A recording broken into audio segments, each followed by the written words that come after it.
Right. Let's get this thing finally set up.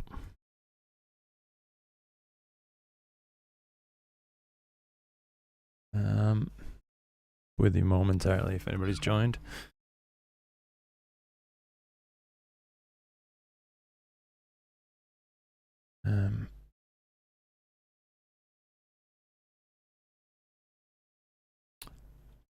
Sam, good to see you, mate.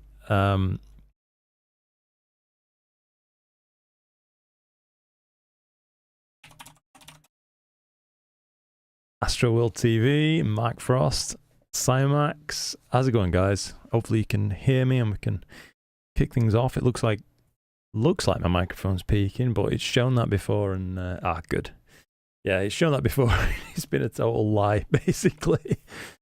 How's it going, guys? It is good to see you. So tonight, clear night, thought I'd do another live stream for you, and we'll just see what it leads at this point. So I've got 2 rigs up and running already. We're about to select the target for the third one, the Edge HD11 and the 585. So we can perhaps do that together on the stream in just a minute, really. And then once it's all up and running, I think we'll be taking a look at the Discord as usual. I think that's a good time spend. We usually get a lot out of that. At least I do as well every single time that we've done it.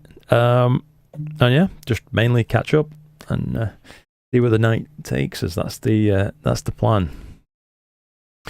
Super. Right. Well, you can see the quandary I'm in. I'm trying to plate solve to the Saturn Nebula right now on my Edge HD11. I'd like to just see it. It's very low in the sky for me down there. You can see it's currently 24 degrees above the horizon. Let's make this so that we can actually chat properly together. Yeah, it's very low and it does not want to play itself, unfortunately. It's been a bit of a bear. But I'll try once more and then we can select a proper target. Anyway, I just want to see what it looks like.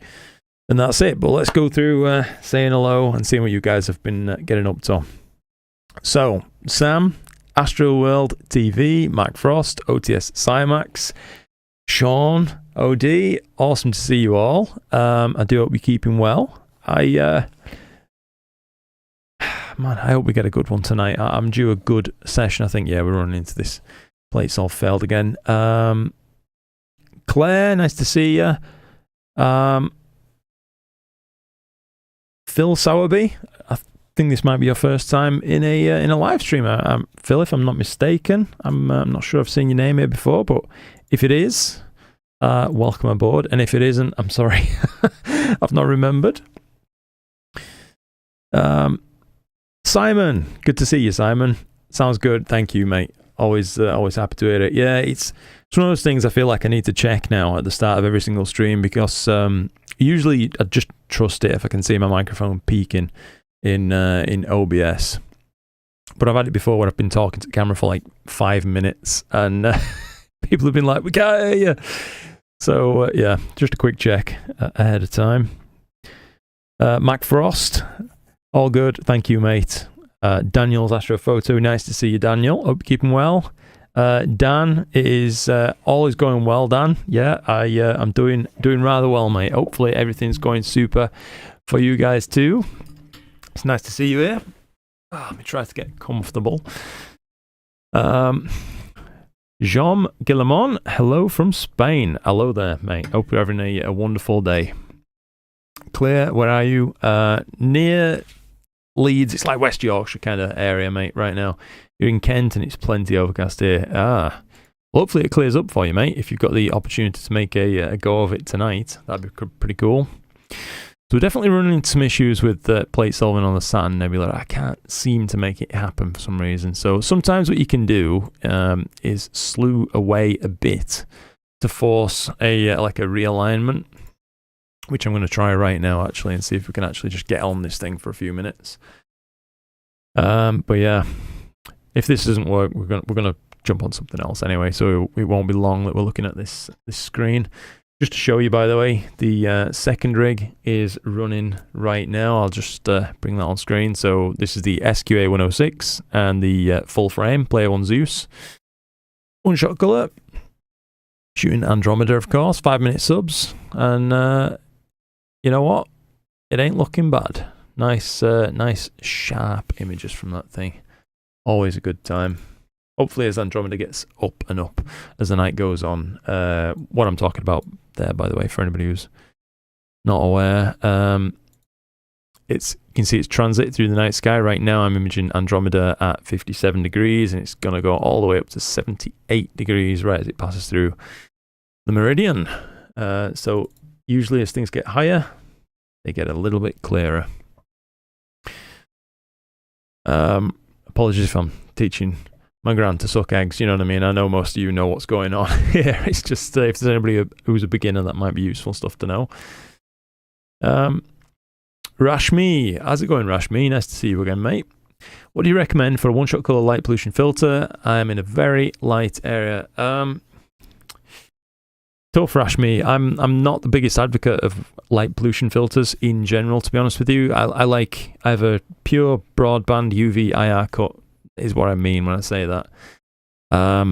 Or like a narrow dual band filter, that kind of thing. I prefer actually dual band filters over tri-band, as it happens. But the stuff in between, the so-called light pollution filters, I've never found to be that helpful, to be honest with you. Even from my location, bottle 7, low bottle 7 now, or high 6 or so.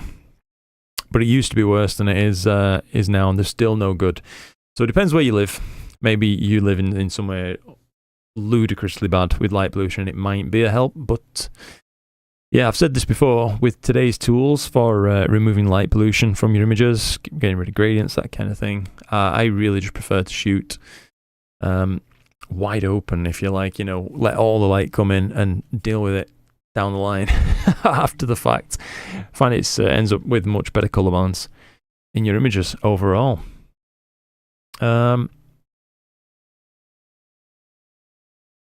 So hopefully that answers that for you, Rashmi.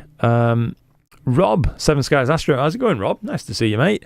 Hope you're all well. I am indeed, mate. I'm not doing bad at all. Simon gives great Altair reviews. He does, mate. He does cracking reviews, does Simon. The most recent one I watched was his all-in-one kind of weather station thing. That's really quite cool. For those of you who don't know, by the way, there's a few folks in here who are fellow YouTubers. Should absolutely go and check them out. Simon's Astro, Seven Skies Astro, Astro World TV. Apologies if I've missed anybody else. Speak up, you know what I mean? Or forever hold your peace. But yeah, there's a lot of great channels out there. Now, I think we may have successfully plate solved to that. We did. So let's try now, using the framing wizard, to drop back on the Saturn Nebula. And hopefully, fingers crossed, we'll be able to hit it this time. Now it's got a successful solve that's very nearby. It should be much more accurate in its pointing. Or at least that's the idea. We'll see in a moment. Anyhow, Comets next month, the Zero Cool says. Indeed, mate. Oh, look at that, by the way. That really does look like Saturn. That's cool, even if it did plate solve fail, unfortunately. I think we'd be doing ourselves a disservice if we didn't at least image this for a few minutes to see what we can see. So, regardless of what that says, I will cancel the plate solve because, we're on target. It's all right. Let's trigger an autofocus, and I'll just take a few snaps anyway, and it'll be what it'll be. Just while we get caught up anyway, a bit more. That's gonna look cool. You can see there's atmospheric dispersion going on though right away. The stars are red at the top and green down below. As I said earlier on, the target I've chose right there is very low, so the scope is just kind of skimming over the observatory walls, sort of thing. In fact, rather than just telling you, I can probably show you. Allow me one moment. Sharp cap. I'll fire up my observatory all sky camera, and I can show you roughly where the scope is pointing in a moment. If I select my 676, we'll get an idea of what's what. So yeah, there you go. You can see the angle that Edge HD is pointing at now. It's kind of just looking over the wall, real low. But it is what it is. Hopefully we'll have something cool to see at the end of it all. Anyhow, back on with this. Let's keep track of what we're doing. Looks like we're in a nice V curve there, so should have a very valid focus coming in. Pisani's workshop. How's it going, mate? Hopefully the M27 shot went well. If you've already posted it to Discord, by the way, hey, look, we're getting photo bombed. I will actually have a look at it tonight, so that should be quite cool. I can share with you, by the way, Pisani, since you're here. I'll show everybody on stream for a moment. I filtered through the best of the frames that I got from the live stream and did a real quick edit on M27, and I actually had a lot less data than I thought, sadly. However, if I can just find it for you, we'll get there in a moment, mate. I think it turned out quite nice. Anyway, it prompted me to, on a night that wasn't good enough to try and stream on, but otherwise would have been a waste if I did nothing. I gathered some more time on M27. But what this one is, if I just show you, if it would ever load. Here we are. So this is 1 hour on M27. Broadband, no filters used, of course, just UV IR cut. And it turned out like that after some processing. So 1 hour. Very pleased with that. We're seeing some of the, you know, the larger oxygen 3 structure, but bear in mind this isn't a narrowband shot. It's, like I say, pure broadband. So I kind of want the more subdued appearance of this. I love these natural colours though that have came through, and a lot of the kind of small structures and such that are inside this nebula I think look absolutely phenomenal. So yeah, as I said, anyway, I ended with 1 hour after cropping, culling the bad subs, should I say. So I went back to it, and if I just show you now, ended up getting a bunch more, so more than 2 hours extra. So we've got, you know, like 3.5 hours worth of subs there to go through. I can, of course, filter through those, stack it all up, and we'll have another go at some point at this with a more complete data set. So that should be a bit of fun. We are in focus now, so I'm going to kick off guiding. Let's see how good it is at choosing a star. That's not too bad. I'm not sure how good the guiding is going to be pointing this low, but we'll give it a go all the same. And I think if I just trigger a 60-second exposure, we will save it. We will not loop it at this moment in time. I just want to see what a single sub looks like in case I need to make some adjustments, and we'll fire a few off. I could even perhaps do some sharp cap live stacking of this, depending on how it looks. But yeah, I would like to get another target selected, and we'll move on tonight onto other stuff. Ideally something a bit better situated. Jason, nice to see you again, by the way. Jason Cichlids, good day from Sydney. How's it going, mate? Matt Bryant, nice to see you again, Matt. Hope you're well. I am indeed, mate. Thank you for asking. Hope the same for you. Let us know how you're getting on. Finally getting the kit back out after 2 months to finish off my 4-panel mosaic of the veil, and autofocus is playing up. Oh no. That's classic though, isn't it? You know what I mean? Finally get that chance to do something, and your gear says, nah, not tonight. Mike, nice to see you, Mike. Good evening to you too, sir. Always a pleasure. Rainy afternoon, supposed to rain overnight. Yeah, we've had bloody plenty of that here as well, Mike, to be honest with you. So it's looking pretty overcooked in the middle of this. The mean values are saying, that's the bottom number right there. You can see it's like 32,000. It's saying we've got some headroom. It's likely just a bit of a strong automatic stretch that's being applied to this thing. But I tell you what, it does look so bright. I think it's probably a good candidate for some live stacking, lucky imaging kind of thing. So we'll do that just as something new and something a bit of fun that we can do. So yeah, we'll change this back to my previous settings so I can come back to that after the fact. Let's disconnect my camera. Open up SharpCap. And we'll fire off a little live stack just for a few minutes. So we want the Uranus C Pro. There we are. Make sure it's cooling.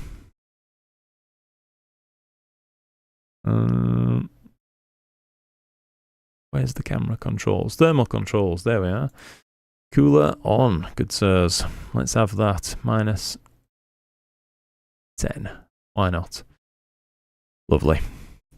Right. I want a bit more window heater as well. Don't want any frost potential. So let's dial in the settings. I think we'll go with this. Actually doesn't look too bad. If there's enough stars to stack right there, I think 2 seconds is probably fine. But if we want it to be a bit more robust, we are going to move away a bit from Lucky Imaging here, to be fair. But I won't tell anybody if you won't. Let's just see what we get with 5 second subs, 400 gain. Possibly. There we are. That looks decent. Let's go with that, eh? We're only having a bit of a play around, aren't we? Well, it's rather low. So the filtration is fine. We can be a touch more aggressive with that. About there. Brightness filtering is fine. I do want it to differ every minute. That's also absolutely a-okay. I'm just hitting this little button to color balance, and now I'm gonna manually stretch the image first by setting the black level, and then the mids, which look a little overcooked if I'm being honest with you, so we'll lessen that stretch. Let's take a look at this thing up close. 100% view, look at that. Absolutely fantastic. Can't knock that. So while this does a bit of live stacking, let's do some catching up on chat, because why the heck not? So, Deep Sky Lab, message retracted. Oh no. Oh, Derry. Thank you for rejoining, mate. I appreciate that. By the way, Derry, I know you were talking about the Kanagawa wave thing, and I couldn't find it last time. I have found it, and I thought of you, mate. So, yeah, I know. Just for completeness. Hang on.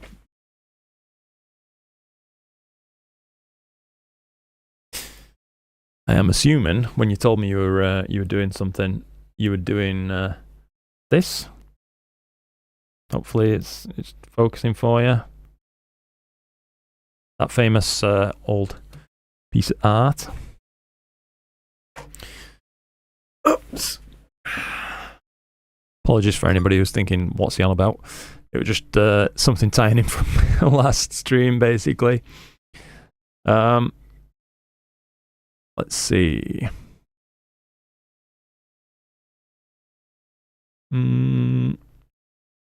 Galen. How's it going, Galen? From Sierra Vista, Arizona. Beautiful. Nice to have you here, Galen.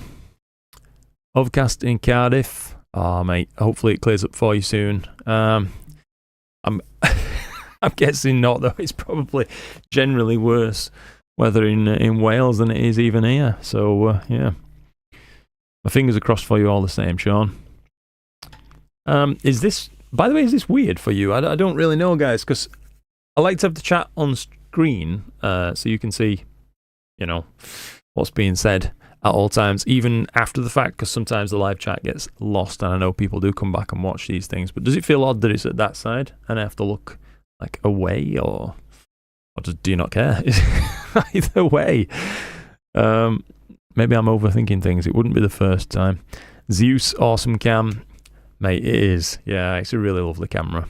I think the only gripe I have with the Zeus, and this goes for any of the kind of modern full frames, is just the file sizes are bloody enormous. Makes them a right pain to deal with down the line, but you know, there it is. Deep Sky Lab. Hi everyone. How's it going, mate? Nice to see you. Astromoto ADV. Love seeing those guide errors. Keep them low. Yeah.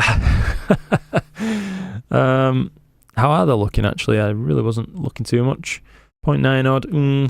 Not so great, is it? But it's... I also shouldn't complain, given how low the target is. It does guide a lot better when we're looking through less tumultuous sky. Daniel's Astrophoto. Nice to see you, Daniel. Cloud here in Aberdeen too, hopefully due to clear up at 1 AM. Ooh, nice. So I can grab some RGB data to add to my luminance on M33, the Triangulum Galaxy. Lovely stuff. Best of luck to you on that one, Daniel. Hopefully we'll still be here at 1 AM kind of thing. Perry Warburton, hi. Hello there, Perry. Loads of clouds here in Norfolk. Imaging in between clouds, trying to finish my RGB for IC1396, the Elephant Trunk Nebula, yeah? Good luck on that one. Astro World is saying try RGB. Good from Bottle 8. Okay. Yeah, I've no experience with that filter. I will say that. But yeah, I've just a bit of a skeptic with the standard light pollution filtration stuff. I've tried a bunch. Never had any meaningful luck with them, but I know that I'm a sample size of 1, personally speaking, so yeah, it is what it is. Alright, that's quite cool anyway. So I think we can just let this stack up a little bit longer, and then I'm going to move on to other stuff. I'm glad that it's filtering out any real clunkers, do you know what I mean? Any properly bad frames. So that's always good to see. Well, that's one of the wonders of live stacking, isn't it? But at least after this, I'll have a little grab that I can do. I can save this out and maybe incorporate it into a future video or something like that. Who knows? I have been trying to work on some planetary nebulae recently with my Edge HD. I'm going to try to fish out some of the images to show you. I think I showed this one last stream, maybe. NGC 6894, so this is a crop of the field. I thought that was looking rather spesh. Pretty cool to see.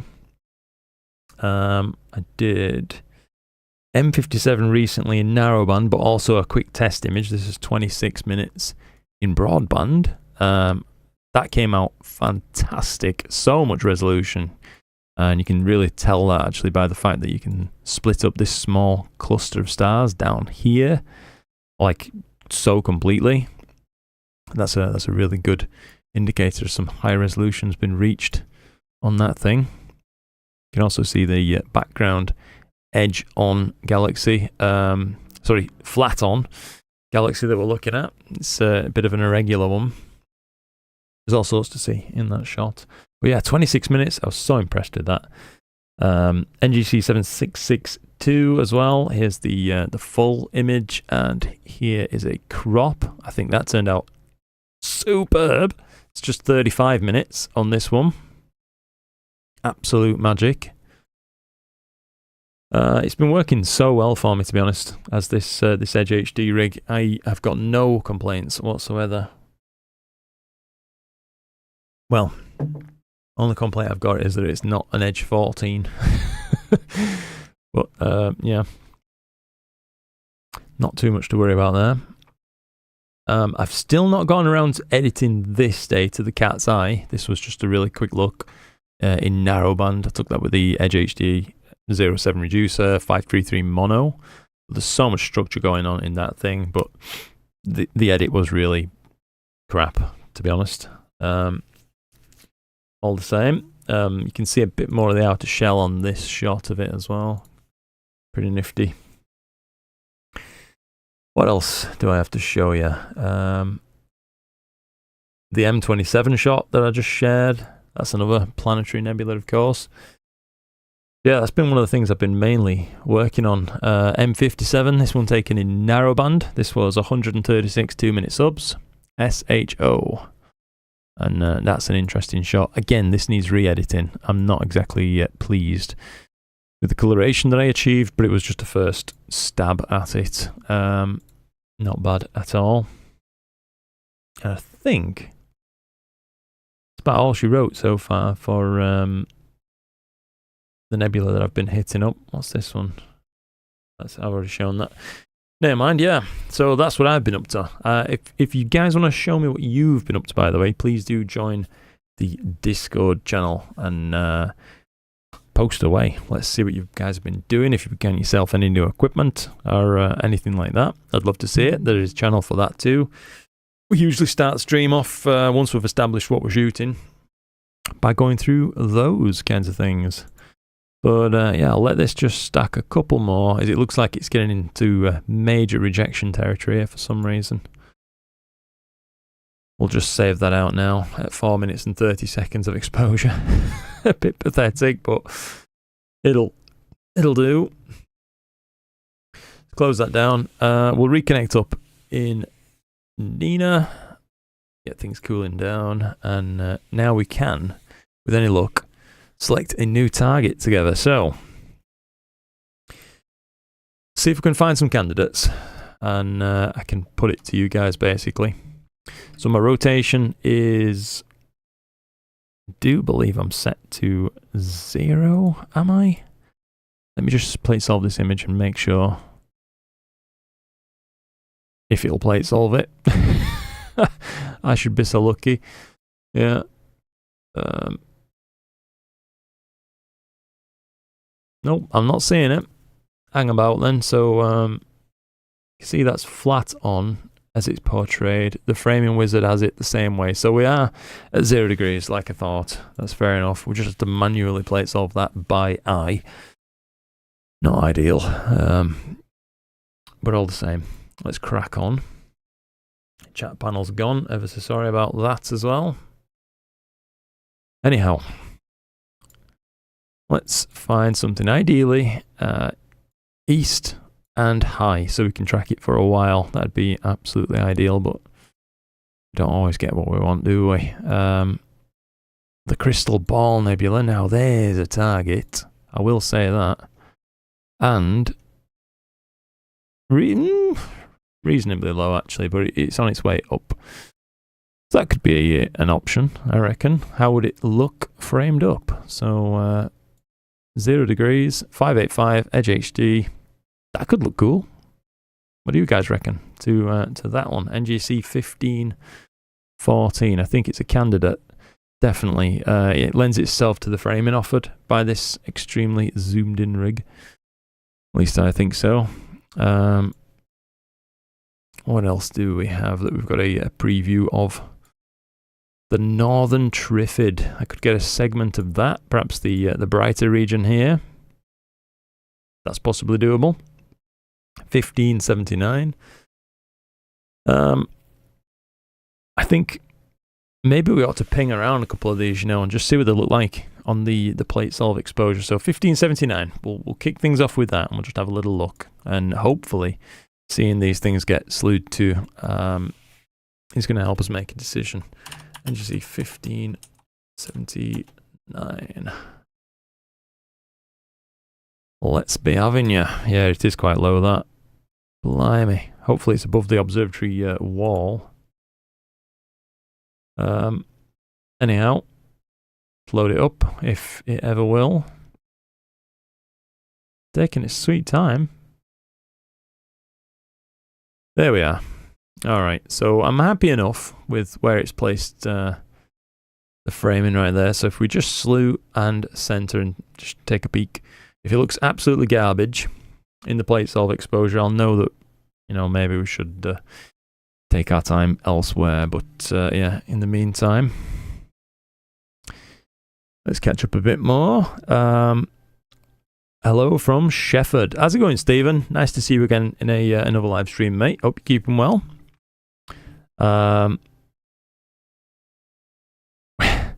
Someone Ang as a guest tonight. Who's Ang? Sorry. Am I missing something? But yeah, we've got a lot of guest entrants tonight, don't we? Thanks, Luke. Weather station is working a treat now. It's cloudy and the roof keeps closing. Hey, it's doing its job though. Hey, it's doing its job. Mike Frost says, for your information, I'm in a Bortle 4 and can see the Milky Way easily. On a great night, I can just see Andromeda with naked eye. At least I think I can.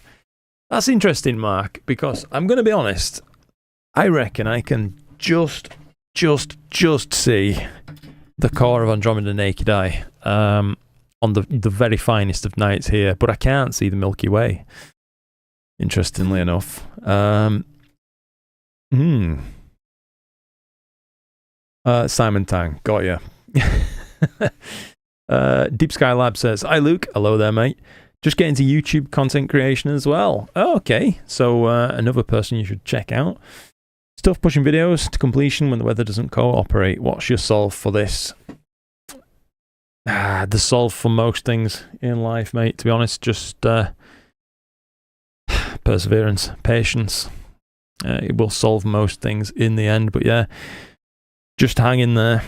Let videos be done when they're done. I've made my my fair share of half-baked videos, I'd say, where maybe I'm my own biggest critic. But yeah, some videos I feel like if I'd not felt so much self-imposed pressure to get a video out, I could have made better videos, just less of them. I don't know ultimately which way would have been the right way to go, because I feel like I've enjoyed a decent level of success from YouTube either way, so I'm certainly not in a position to complain. So I hope it doesn't come across like I'm complaining. But yeah, I do kind of believe that, at least as a viewer, the things that I like to see from people is, well, real content. I like to see people being themselves. Otherwise, what's the point in it being, you know, YouTube? You know, if I want to kind of acting, I'd watch a film, or I'd watch TV. But other than that, I like to see videos, you know, being made to a high enough quality. Just as long as it's not stressing out the creator and they can't crack on. But yeah, to answer your question, mate, good on you for getting stuck in there. But yeah, it's mainly just going to be patience. Let it make peace within your head. The videos will be ready when they're ready. Don't rush them. No luck on the plate solve there, sadly. So we may have to try our previous trick. If we try to sleuth somewhere nearby and then come back. It seems we're having all kinds of issues tonight with the plate solving, sadly. Try to continue catching up a second anyway. Sorry for yawning at you. Claire says, would love to see the Saturn Nebula, currently working on a presentation on the life cycle of stars for A-level students. With a U in A-level physics. Fantastic stuff. Yeah, I'm just trying to think now. Can you not get on it from your location, Claire, or is it more just an equipment thing, like you need a longer focal length to really see it?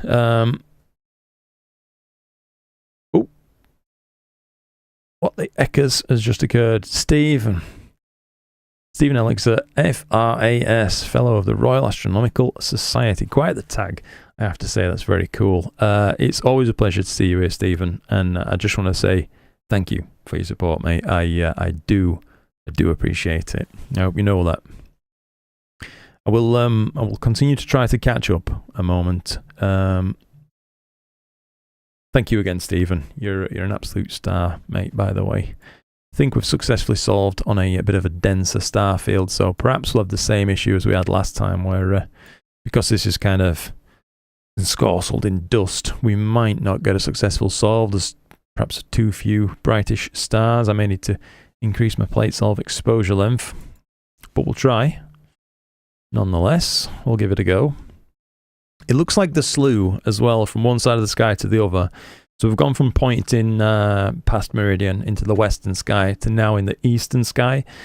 A large slew like that means that the primary mirror in my telescope makes it also a very large movement too, which often causes a small amount of focus shift to occur. There is a way to get around that. If you're going to be manually focusing, you can lock off your mirrors, but as I run an autofocuser, I can't use the mirror locks on my telescope. Now, I will say this. We were just talking about how does stuff look in a plate solve exposure. I think that looks promising, I have to say. So, that could be a candidate, you know. In fact, it really, really could be. What else did we want to see? The crystal ball, I think, was another option. Let me just drag that over here. So I'm quite happy with that.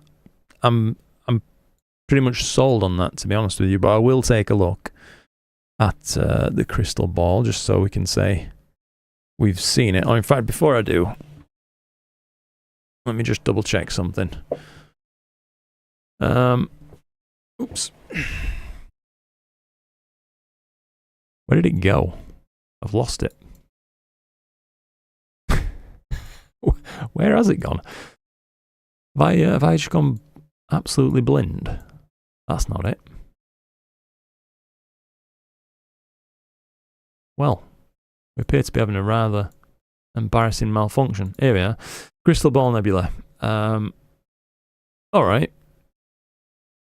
So it's similar in elevation. I wonder, that might be in the tree line though. I'll give it a go, all the same. NGC 15, 14, and then we can say we've seen them both, and can go from there. So, oops, hang about. 15, 14. Sorry about the faffing around. Not sure that populated properly. Yeah, it must have done. Yeah, I just like to check things out before I dive in, do you know what I mean? Once this is all set up, we will move on to the Discord and start taking a look at that kind of thing, while we just let the rigs run and do the thing, really. I am back out again, by the way, tonight with the ASI Air rig. That's shooting the Heart and Soul Nebula. Let me just try to get it playing and on the screen for you there, so hopefully you can see this. If it just if it can focus through my bloody fingerprint smeared screen. There we go. Yeah, the Heart and Soul, that's how that's framed up by the SQA 55 and 2600 Air. Looking not bad, if I do say so myself. That's just 5-minute subs, all mounted on the AM3.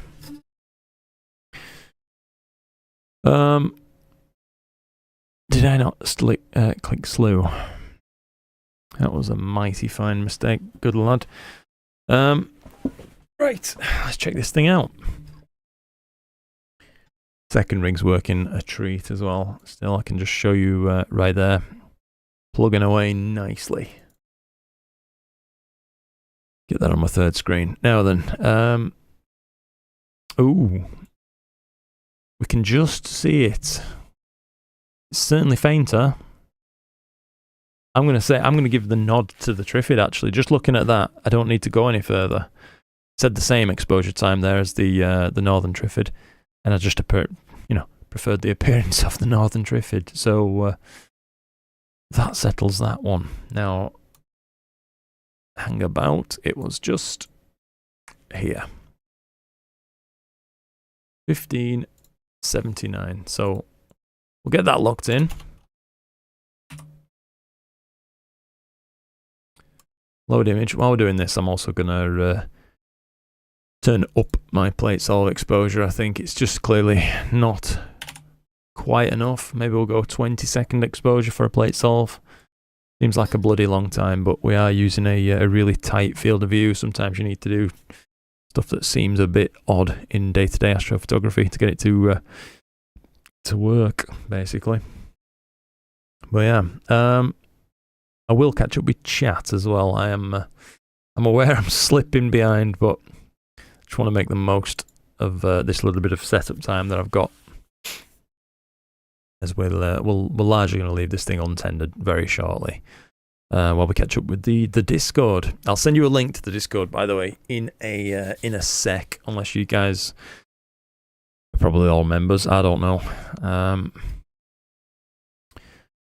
Come on, old lad. Here we are, 12 seconds in. Right, it's working. We're getting there. Hang on. Oh, Derry's imaging M27 on the C-Star S50. Got an hour and a half so far. Very nice. Glad to hear that. Why is this failing?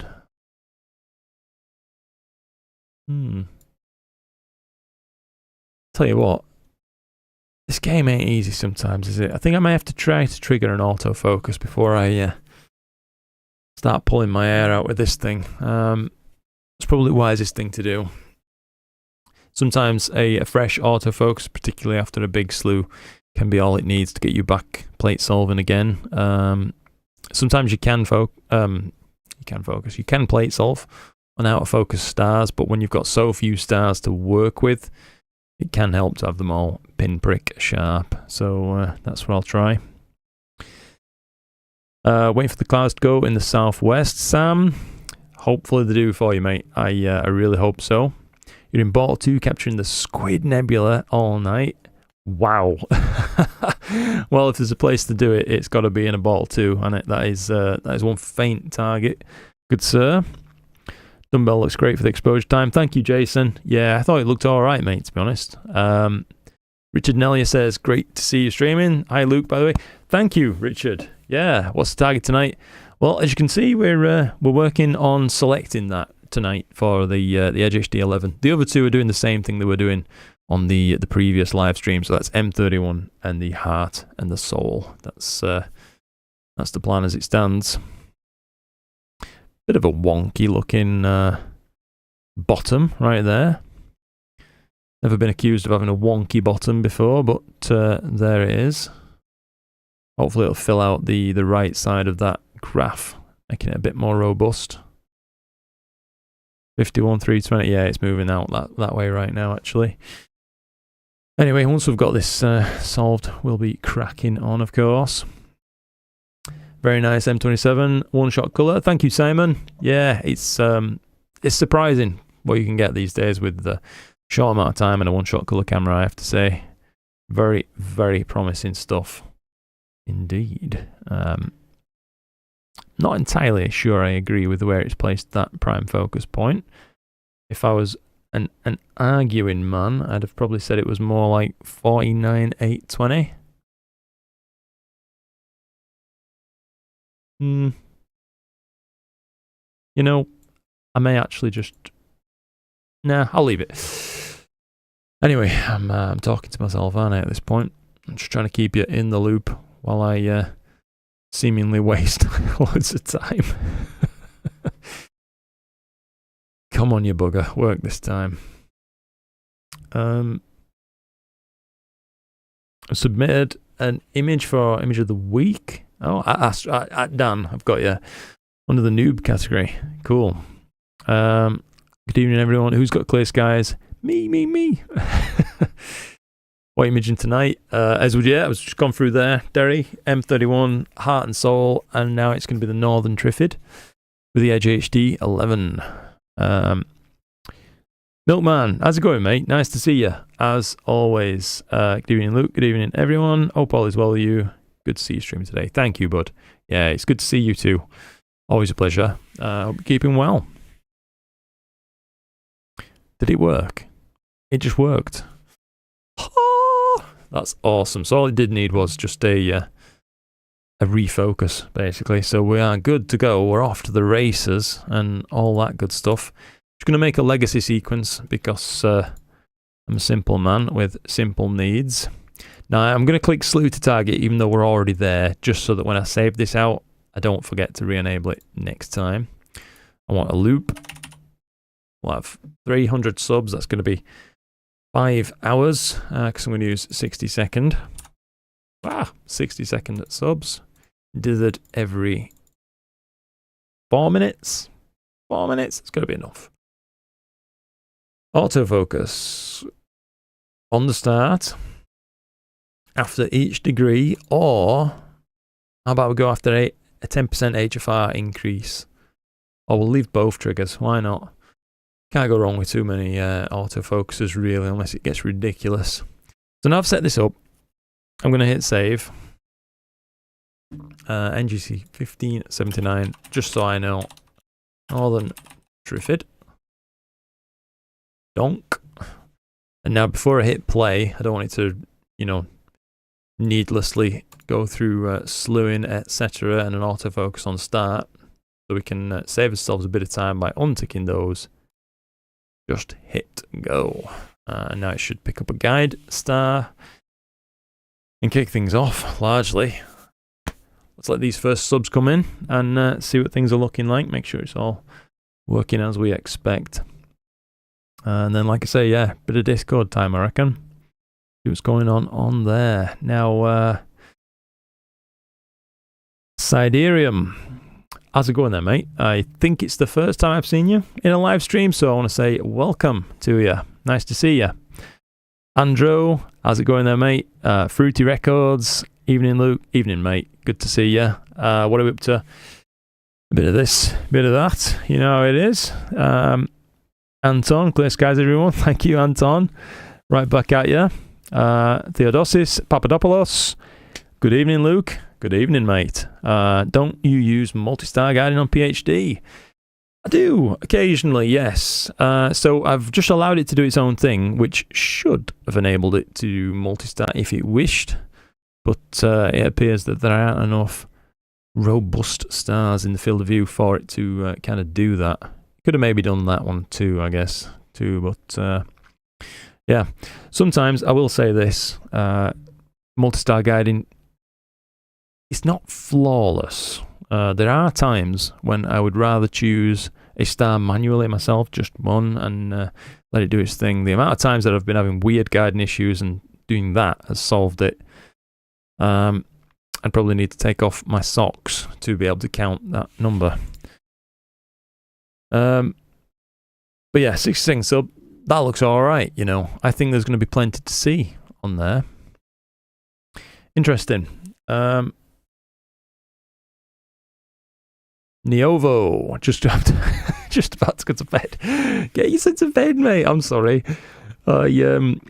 Seriously, it's good to see you. I do want to say that, but yeah, please don't let me keep you up, mate. It will, of course, go up after the fact if you want to catch up. This goes to everybody. I always try to make sure that my live streams go as a VOD, a video on demand, afterwards. So you can find those on my channel just by clicking, well, my channel and the live tab.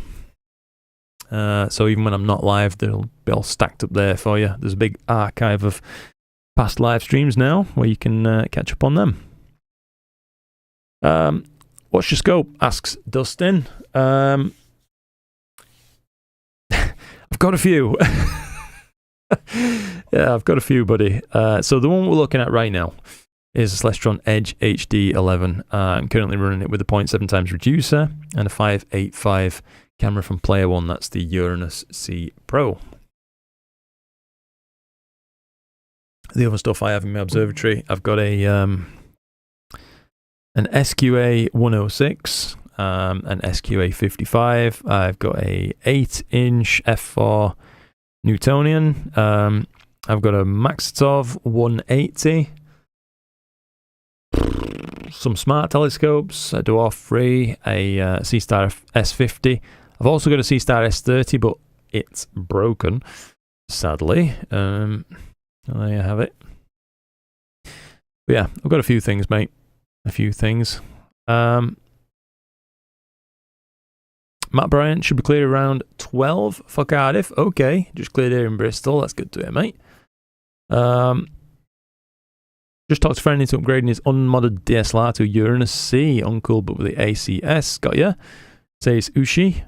Basically the manually controlled fan for deep sky imaging. Yeah, the uncooled Uranus C is a really capable little camera for deep sky. It is. Yeah, it is, mate. If you go back a little bit of time on my my channel, a lot of the videos I was publishing for a while, to be fair, were taken with the Uranus C uncooled. I was using it predominantly on a Celestron Rasa 8 as, well, that was my favourite scope at the time, so I was using everything on it, but yeah, it made a great pairing and took some really pretty images with it. In fact, if you go and Player One's own website, you'll see some of my initial images with it while I was in like the review phase of that camera. Their CEO, Sean Wang, posted them on there, which I thought was pretty cool.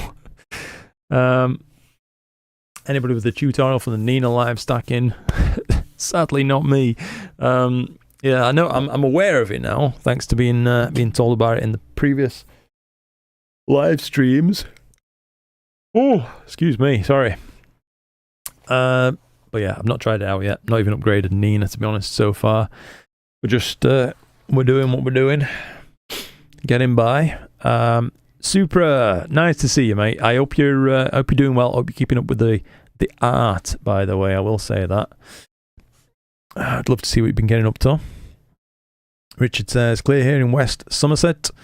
Running five scopes at the moment. S30, S50, both in EQ mode. Samyang 135, 72 refractor, and a 200 PDS. A smorgasbord of targets, and it's looking great. Wow. Richard, you're hardcore, mate. Respect. Holy hell. That's a heck of a lot of setup time. I think the weather here isn't going to improve well enough to get my setup out. Damn. Well, I hope it does, mate. Oh.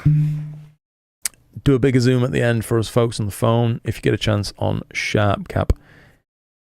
Got ya, Mike. I'm sorry I missed that before moving away from the planetary nebulae.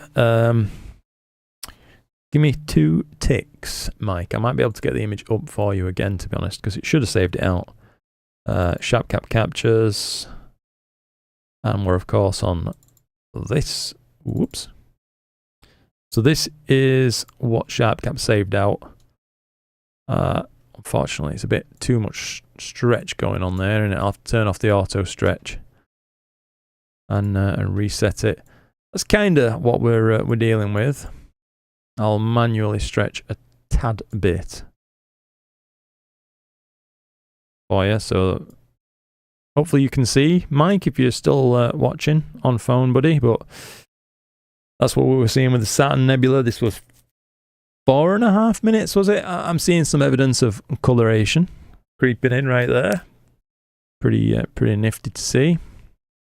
Feel like with a bit more of an aggressive stretch, we might see a bit more. Yeah, we can see now the kind of rings around it being connected. That's pretty nifty.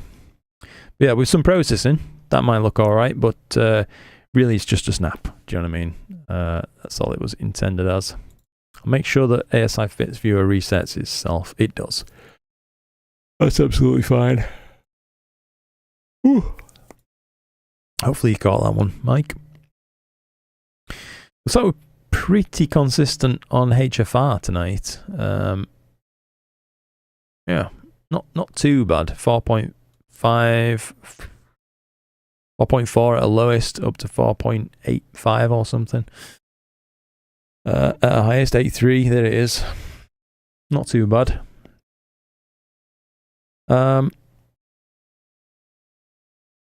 Nearly getting caught. Love the planetary nebs. I'm glad to hear it, Mike. Yeah, I do too, mate. It's not often enough that we get to see them. Andrew Weller, good to see you. Andrew, by the way, always a pleasure. Supra says, I found a barely used 8 SE for 1K on the marketplace. Is it worth it, or should I just go for the Edge HD 8 I've been looking at? Oh man, I'm going to be real with you. If you can stretch to the Edge HD, I would do it. Personally speaking, yes. Because if you don't, it's just one of them things. I think you're always going to be like, I should have got the Edge. That'd be me anyway. That's me. Transcending the Cosmos. How's it going? Genevieve, isn't it? I think. I just sworn you submitted an image during the last Elephant's Trunk or something. During the last stream. Nice to see you again. All the same. Derry Murphy, love the first M57 you showed. You know what, Derry? Me as well, actually. I think I preferred the broadband M57 over the narrowband one that I showed. What's the focal length on those planetary nebula images, Luke? Are you a fan of Barlow's? So, I mean, if sampling requires it, if you're doing some, planetary imaging, then yes, Barlow can be handy. I'd really always rather try to image with as little glass in the path as possible, though, for planetary stuff, if possible.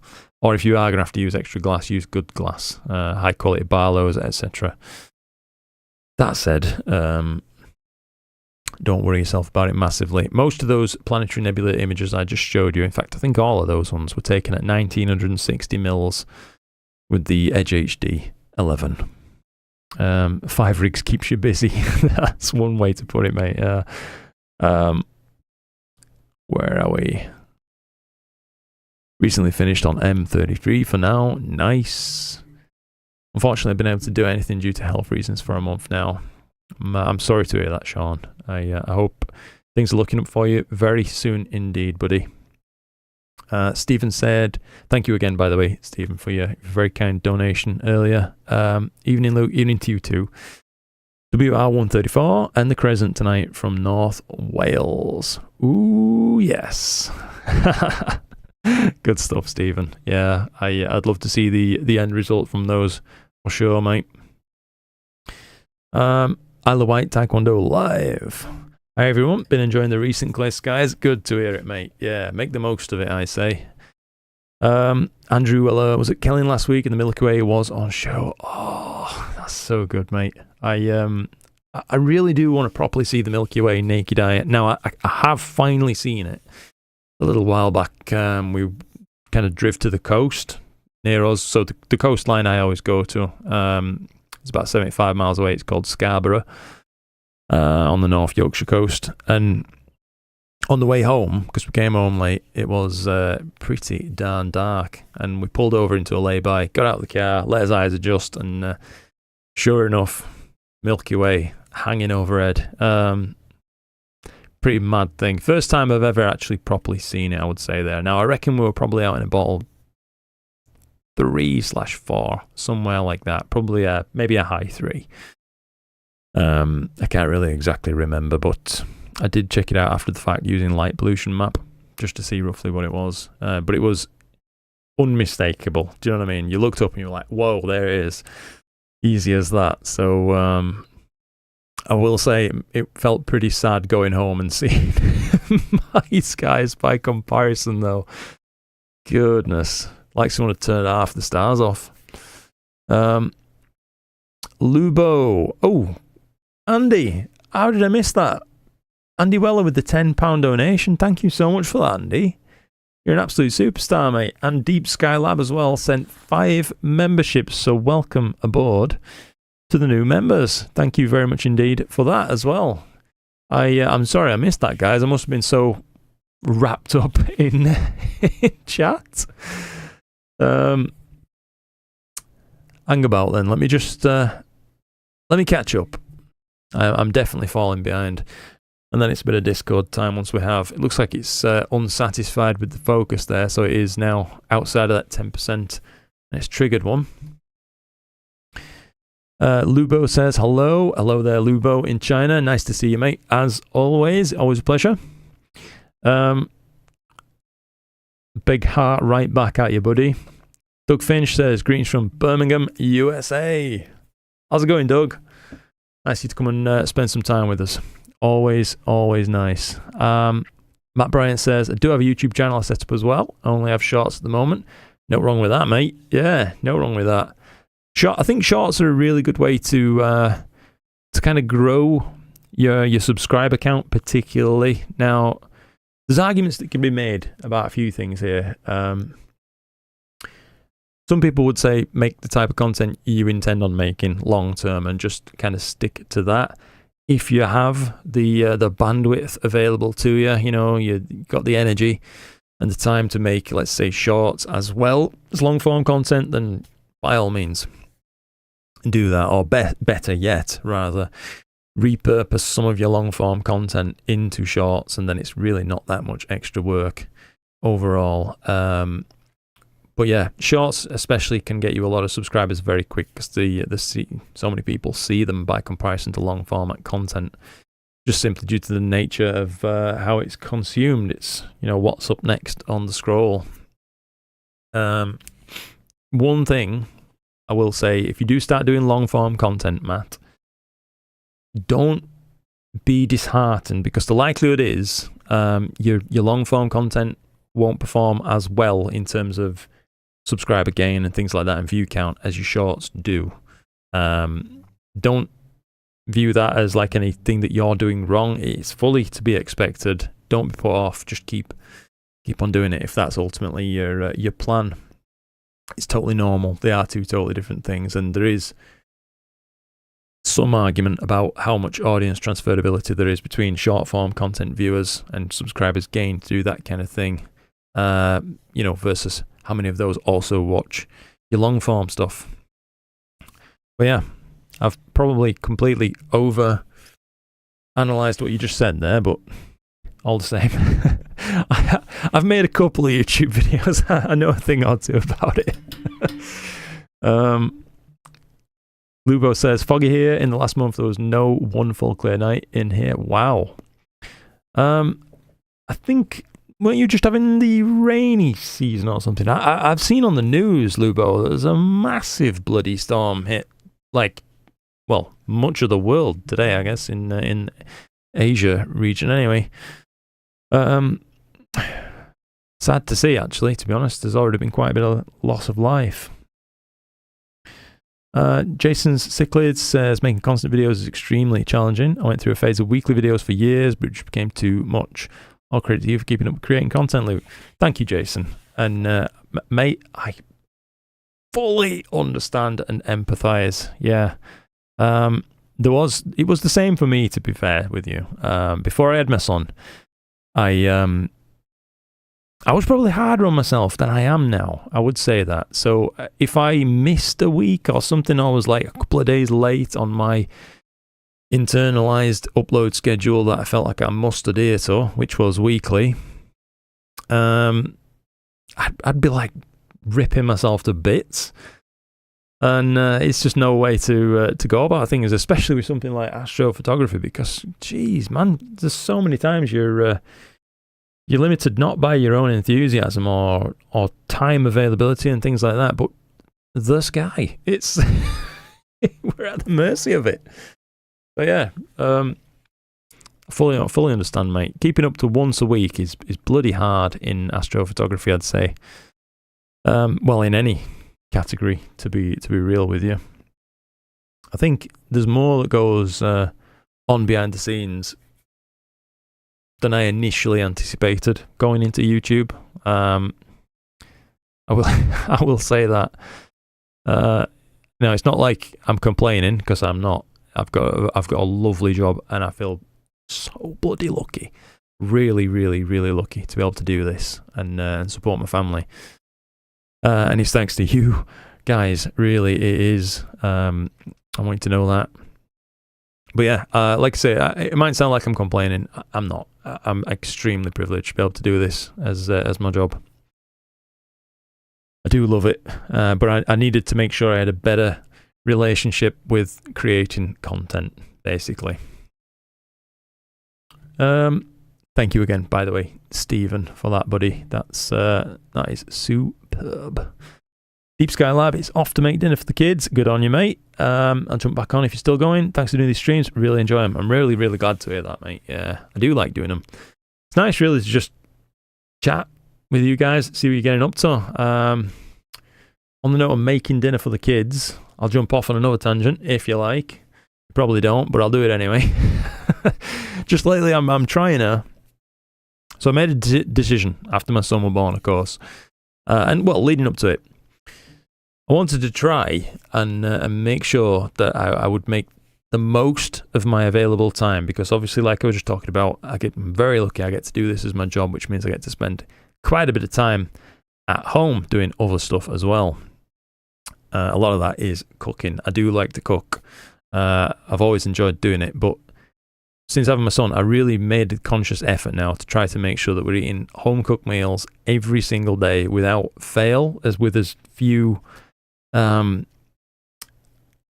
like unknowns going into it as possible, such as the ingredients list. When you look at the back of something and it's got xylitol L or something, and you're like, what's that? Why am I eating it? I wanted to try to avoid that for him growing up, and been cracking on with that kind of thing. So when you say making dinner for the kids, respect, mate. Yeah. Matthew H, good to see you, Matthew, by the way. It's been a little while. Deep Space Astro, nice to see you again, buddy. Talking of people with YouTube channels again, by the way. Deep Space Astro, please do check him out. Super chap. Cards tonight, so living vicariously through Luke again. I am glad to be your vessel, mate. Yeah, hopefully you're enjoying the streams. So speaking about the Saturn Nebula, no doubt here, Claire. So sorry, I'm really late to this, by the way. Longest focal length is 714mm refractor. Fair play. Yep, I've imaged the cat's eye, but smaller objects I've assumed are out of my reach. I would say, give them a crack of the whip. You know what I mean, Claire? You can do a lot these days with focal lengths that would previously have been a bit more prohibitive. Especially with how easy it is now these days, you know, to drizzle, for example, and then restore some further resolution with the deconvolution tools that we have. The sky's the limit. I'm certainly feeling like more of the sky is in my grasp than has ever been at any other point before, and it's not just down to the focal length of the instrument that I'm using, but that is a part of it, obviously, I won't lie. Ilya Mondarowski, the little dumbbell nebula. That would have been a cool one, Ilya. I'm trying to think now. That's up, ain't it? Near Cassiopeia? If I'm not mistaken. Let me just... I do want to see what it is. Get chat back up, as I realise I've just killed it as well. Little dumbbell. Let's be having you. Oh no, it's more near. I'm gonna say it's more near Pegasus, but I don't know. Anyway, it is all the same. That's a pretty solid suggestion, you know. Yeah, that would have looked awesome. That's got to be on the list. M76. Anyway, yeah, it's right up there.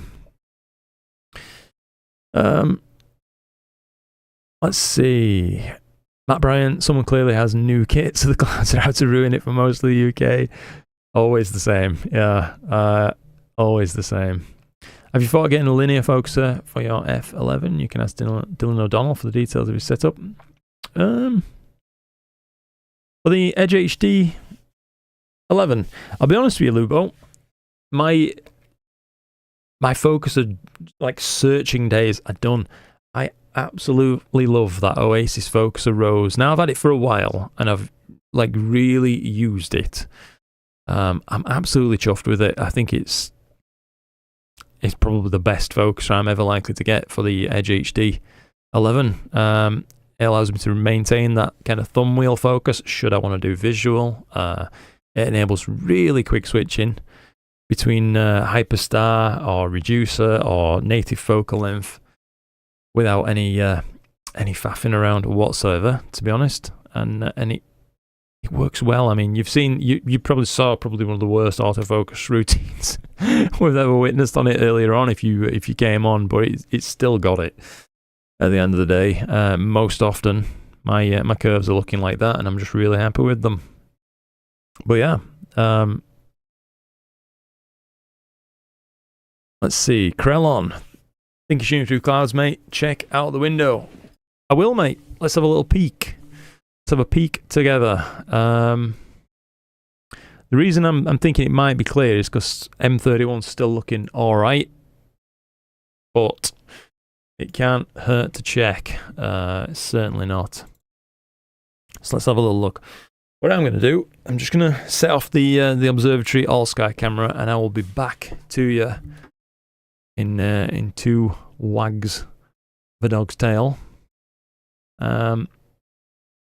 AS676, here we are. I need to visit the little astronomer's room. Hopefully this is loading up. Yeah, looks okay to me, I would say. Let's just increase the 4 seconds exposure and then get things a bit brighter. Yeah, looks alright. Alright, I'll be back in just a few seconds anyway. I'll be as quick as I can.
Ooh, it's a bit brisk out there.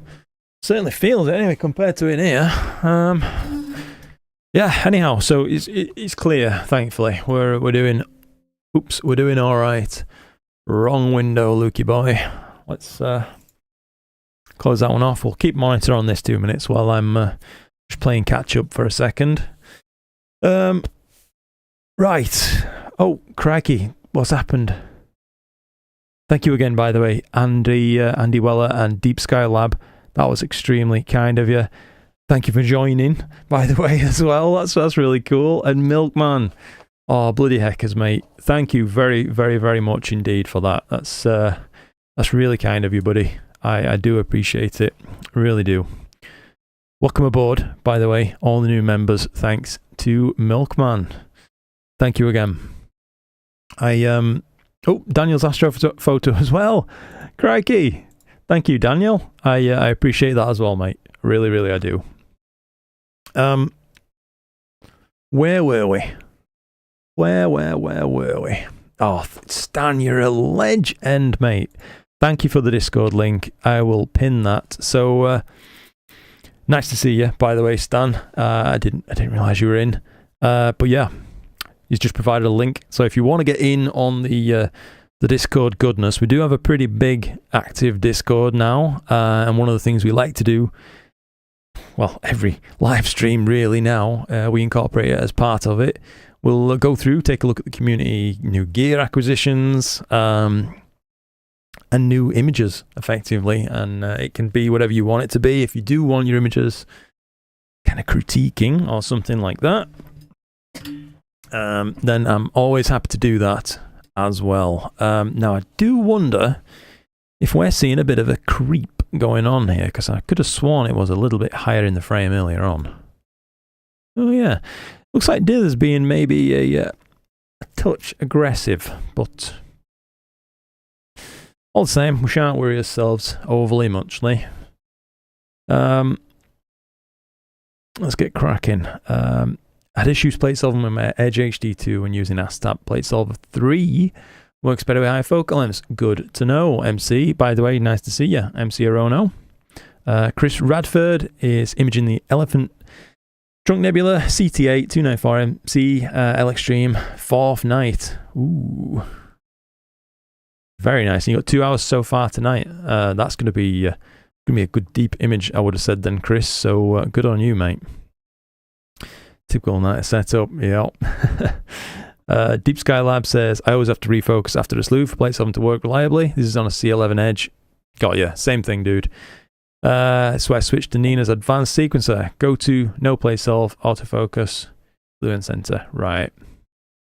So you're basically automating the kind of thing that I'm doing there manually. I am a bit of a caveman when it comes to stuff like that. I'll be honest with you. I'm stuck in my ways. Keith Hansen, nice to see you, by the way. Keith. Question about exposure time. Let's have it. I have 4 nights worth of exposures on M31 and 3 more nights on tap this week. Should I pile on more M31 or move to another target? I'm not used to having this luxury. Depends how much you like M31, I'd say. I'm convinced you're going to have a cracking image after 4 nights worth of exposure. If presumably there were reasonably long nights, you know, you might be knocking on the door of maybe even 20 hours or something by this point. Now, if you were getting free 5 hours per night, you get 3 more nights. How much of a difference is it going to be between 20 hours and 35 hours? Less than you would think, but there will be a big difference still. It just might not be the almost doubling that you're hoping for, potentially. If you really love M31 and you want to take an image for the ages of it, then do so. Plunk all that extra time into it, and then you can say that you've truly, done it. If not, if you're not absolutely in love with it, you're kind of over it after 20 hours of imaging or something like that, please do feel free to move on, mate. You'll get 2 very nice images if you are getting about 5 hours per night. But yeah, that would be me. Just ask yourself, how much do I like M31 at this point in time? you've gotta be enjoying it, haven't you? That's the key thing. It's pointless just plowing loads and loads of time into something if you're not you're not enjoying it anymore. Lex Heels, or is it Hellas? Hi, Clear Sky Lovers. Hello there, mate. We are indeed Clear Sky Lovers. It's nice to see you. I think it's the first time I've seen you in a live stream, so I want to say welcome to you. I do focus on start, refocus every hour. So time-based, okay. Refocus every hour, dither after 3 subs. That's totally fair protocol, I'd say. Cosmos, hello from Norway. Hello. Clear Sky and 2 nights imaging M31 with my Samyang 135 and my new 585 Air. 585 Air, that's a lovely camera, mate. Congratulations, by the way, on the kit. Hope you're enjoying the dark skies again in Norway. And thank you for coming and joining. On the Pepsi Max tonight and KP nuts. Oh, yeah. Oh, mate. I've been really boring today. I've been on water. As evidenced, I promise that's not a big glass full of vodka. As fun as that would be on the stream, certainly wouldn't be fun tomorrow. Thank you again, by the way, Andy and Deep Sky Lab. I hope you didn't drop your S50 like I did my Dwarf 2. No, mate. So I presume you're on about when I mentioned my S30 was broke. I do not know what's happened to it. I wish I knew. I wish I had dropped it, because then I'd know what I'd done, and I'd have at least have an explanation as to why it's bloody broke. But, mate, as it stands, I don't know what's happened to it. I got it out to use it to actually do some filming as well at the time, and I thought to myself, hang on, this looks a bit wonky, and sure enough, the arm came loose. Absolutely shocking. But yeah, I do need to get on to ZWO about that, actually, see what I need to do to get it repaired, basically. Hello, White Taekwondo live. After 4 years of battling with all the quirks of my latest EQ M35 mount, finally bought another EQ6R Pro. No more mount babysitting.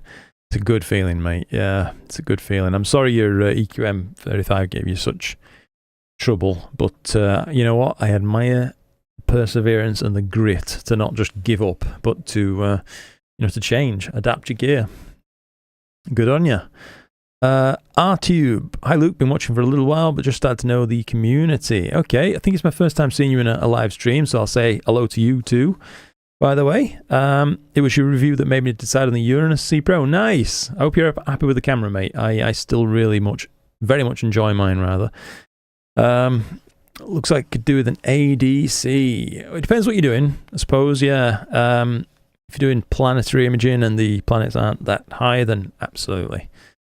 But as for deep sky, I personally would not ever try to use an ADC really, unless I was doing some sort of lucky imaging approach, with my planetary kit while I'm waiting for a planet to come into view or some such thing. But yeah, it's certainly something you can experiment with. That's for sure. They don't break the bank. They're not cheap by any means, like £120 or something, aren't they, an ADC now? For anybody wondering what ADC means, by the way, it's atmospheric dispersion corrector, and it tries to correct what I pointed out earlier on in the live stream. So when you're looking at low elevations, your scope's looking through an entire ocean of water suspended in the air, and it causes a good bit of refraction. So you'll typically see a bit of fringing above and below on stars, red and green or blue separated away. And it aims to correct that. How about Saturn as a suggestion, says Lubo? It was in opposition recently. Yeah, just the other day, wasn't it? I think, something like that. It was Titan passing in front of Saturn on September the 20th. Last one will be on October the 6th, and then you'll have to wait for the next 15 years. Whew. That's a while. Potentially could point at Saturn for a little bit if people want to see it. We're not really truly set up for planetary right now, though, with the reducer in place. I think it'd be I don't know. It'd be all right, but probably a bit lackluster. But Brody just got back from school. Processed my Andromeda Galaxy last night and just posted it on the Discord. Fantastic, mate. Yeah, we'll absolutely check that out, Brody. Thank you for taking the time to share that, buddy. I think you're right, Luke. That's why I've been waiting for an edge. Yeah, we kind of talked about this a little bit on the last stream. I don't know if you're here, Super, but yeah, you usually end up regretting the things you don't do when you had the opportunity to do. So if it's in your grasp and it's not, financially ruinous to do so, get the edge, man. Just enjoy it. You know what I mean? Otherwise, you'll constantly be thinking, well, I'm down this much money anyway.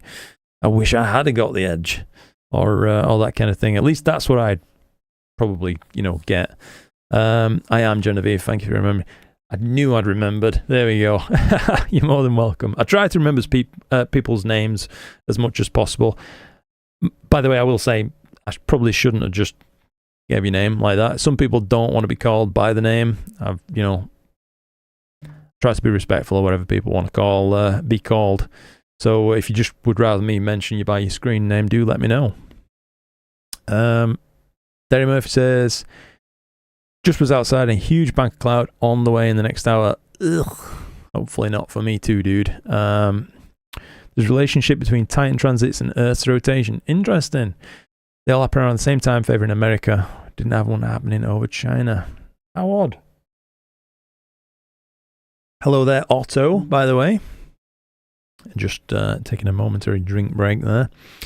Congratulations, channel. Nice to see you again. Milky Way from Everest Base Camp at 5,000 meters elevation. Can't compare to anything else. I can only imagine. I shan't be finding out about that in a hurry, but I'll take your word for it. Shining like star clouds. Unfortunately, it lasted only 10 minutes before the real clouds rolled in. Damn. But it was a good 10 minutes though, mate. Yeah, sounds like a good 10 minutes anyway. Pedro, nice to see you, Pedro. Good evening to you too, mate. Thank you again, Daniel, by the way. R.I.P. the Narabancho. Yeah, man. Oof. That was a rough one to find out about. We did mention that on the previous stream. Like I say, nothing but respect for him. You know what I mean? I obviously mistakenly felt like he was looking better and better in some of his recent videos, but that's just like I said last time, I'll say it again, probably just a testament to his strength, kind of thing, that he could be powering on and still cracking out the content among all the other stuff he must be juggling in his day-to-day life, obviously like we all are, but while being very severely unwell on top of all that as well. That's a lot to deal with, so massive credit to him, you know what I mean? It's a credit to his whole family, I'd say. Huge condolences to him. Rest in peace indeed. Quite windy here outside at the minute. Some stripes of haze. Too exhausted from work to do astrophotography tonight. That's the good thing about astrophotography though, isn't it, mate? They're the stars, they're always going to be there. So if you want a night off, bloody heck, mate, you take that night off and enjoy it. That's the key thing. Derry says, I'm in Bottle 4, but I'm hoping to book an Airbnb and head down to a dark sky reserve park in Kerry this winter. Very, very dark skies down there. You can imagine, mate, yeah. So you live in Bottle 4 already, though. That's got to be pretty nice. I have to say, I'd love to live in a Bottle 4. Something like that would be just tremendous. Never used my YouTube channel until recently. I was just streamed on Twitch. Streaming is hard enough, making content is job. Yeah, it's a weird one, isn't it? Like when we're in the swing of things, obviously we're sat here chatting away and just talking about all sorts of random stuff. It certainly doesn't feel like a job. Yeah, definitely not. But the preparation stuff beforehand and whatnot, that's when you're like, ugh, can't we just get on with the fun stuff? But yeah, like I said, I certainly don't want it to sound like I'm complaining, because it's majorly nice to be able to do this. It really is. Had the opposite experience in my 1 month on the platform. My shorts get thousands of views, but I haven't had many subs from it. Interesting. My long form, 20 to 40 minutes, is where basically all my subs are coming from. That is, that's very interesting. I wonder if it's down to the niche then, the niche rather, should I say, that you're in. Obviously, I'm assuming deep sky stuff. It usually, at least, let's say if we just take my YouTube analytics, my like demographic as a reference, it is very much a more mature audience. Do you know what I mean? The amount of like 18-year-olds or something watching my content isn't very much. It's more, you know, people like my age or older, really. So you're appealing to a very much adult audience, which might have a bit more of a I hazard to say a bit more of a attention span. They might be looking for the longer form content, and that might be what motivates them enough to click subscribe. I don't know. It certainly works for some Astro channels though. Does shorts, mate. You can see they'll gain thousands of subscribers from it, thousands and thousands.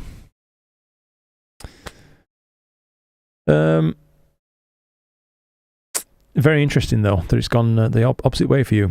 Daniel's Astrophoto says was so upset to hear about Ben. Yeah, absolutely, mate. Such a tragic loss for his family and to everyone in the astrophotography community. Thoughts with his family. Absolutely, mate. Yeah, absolutely. Terrible. After that HFR autofocus, you got a really nice bottom. Thank you. I have been working on my squats lately. Yeah. Matt Bryant says I got 2.2k views on one shot at the moment. Nice. And 12 subs. Just typical British weather. Not had the content I want to upload. Yeah. Just like I say, mate, it's just mainly not pressuring yourself into feeling like you have to buzz the content out or something like that, because it's not fun for you at that point. It starts to feel like a high pressure thing, and it's going to show through in your videos. Just keep it fun. Keep it fun, and I'm sure your audience is going to have more fun then too. One of the biggest things I think for me was overcoming the like the camera shyness sort of thing that I felt at the start. I've touched upon this before, but let's say my first videos, my first probably bloody 50 plus videos, I would have said something like that. You're hyper aware for some reason that you're talking to a camera. You're just like, yep, this is weird, and you're wooden. You can't articulate yourself well. You're really up against it if you're feeling uncomfortable. Nobody's the self when they're like that. Obviously, that's why it's called being uncomfortable. But when you get over that and you start to think like, okay, yeah, it is a camera, but really I am just talking to other people. At this point, it can become much more conversational then, and that's going to work wonders on how you come across on your camera, and how you can then at that point connect with people who are watching you. I would say, I mean, I will also add, if you can see someone's uncomfortable on camera, it doesn't put me off. Let's say if I'm watching someone, it can actually be quite endearing. Do you know what I mean? Because you can see they're struggling or whatnot, but they're still pushing through, and that's admirable. Anybody would say that. But at the same time, it is harder to connect with someone if you feel like there's that barrier of discomfort there. But yeah.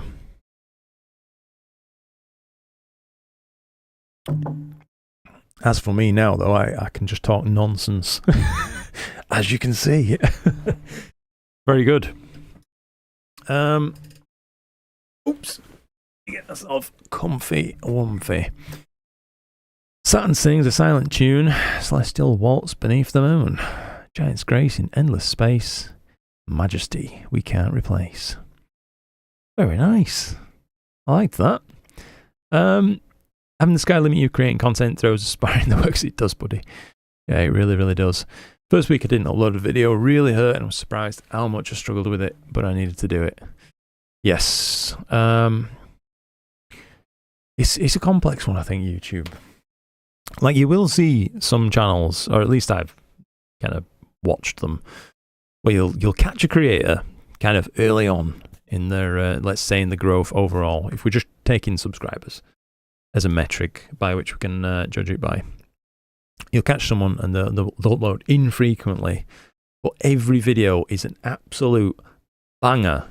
And then you find, it doesn't have to always be quantity over quality kind of thing.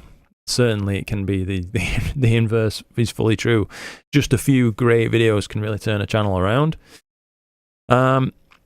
Equally though, if you've fed enough information to YouTube about your upload schedule, I think it can take some time for the mystical algorithm to pivot and learn about your new scheduling, if you like, if you do have a schedule, and thusly how it's going to promote your content. So when I went from uploading weekly every single week, like every week without fail, to letting it slip here and there forcibly, I had to do it in order to like take back control from myself.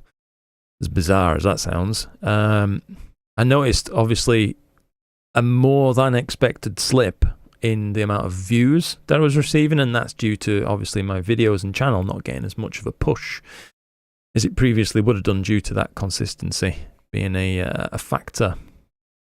It's probably stabling out a little bit now and going steady, but I'm just trying to not concern myself with it quite so much anymore. That's more advice, by the way, for anybody just starting out on YouTube. If you download the YouTube Studio app, or if you're on the desktop and you're looking at the Studio app and things like that, it's a pretty toxic thing to look at. You can probably end up really like winding yourself up.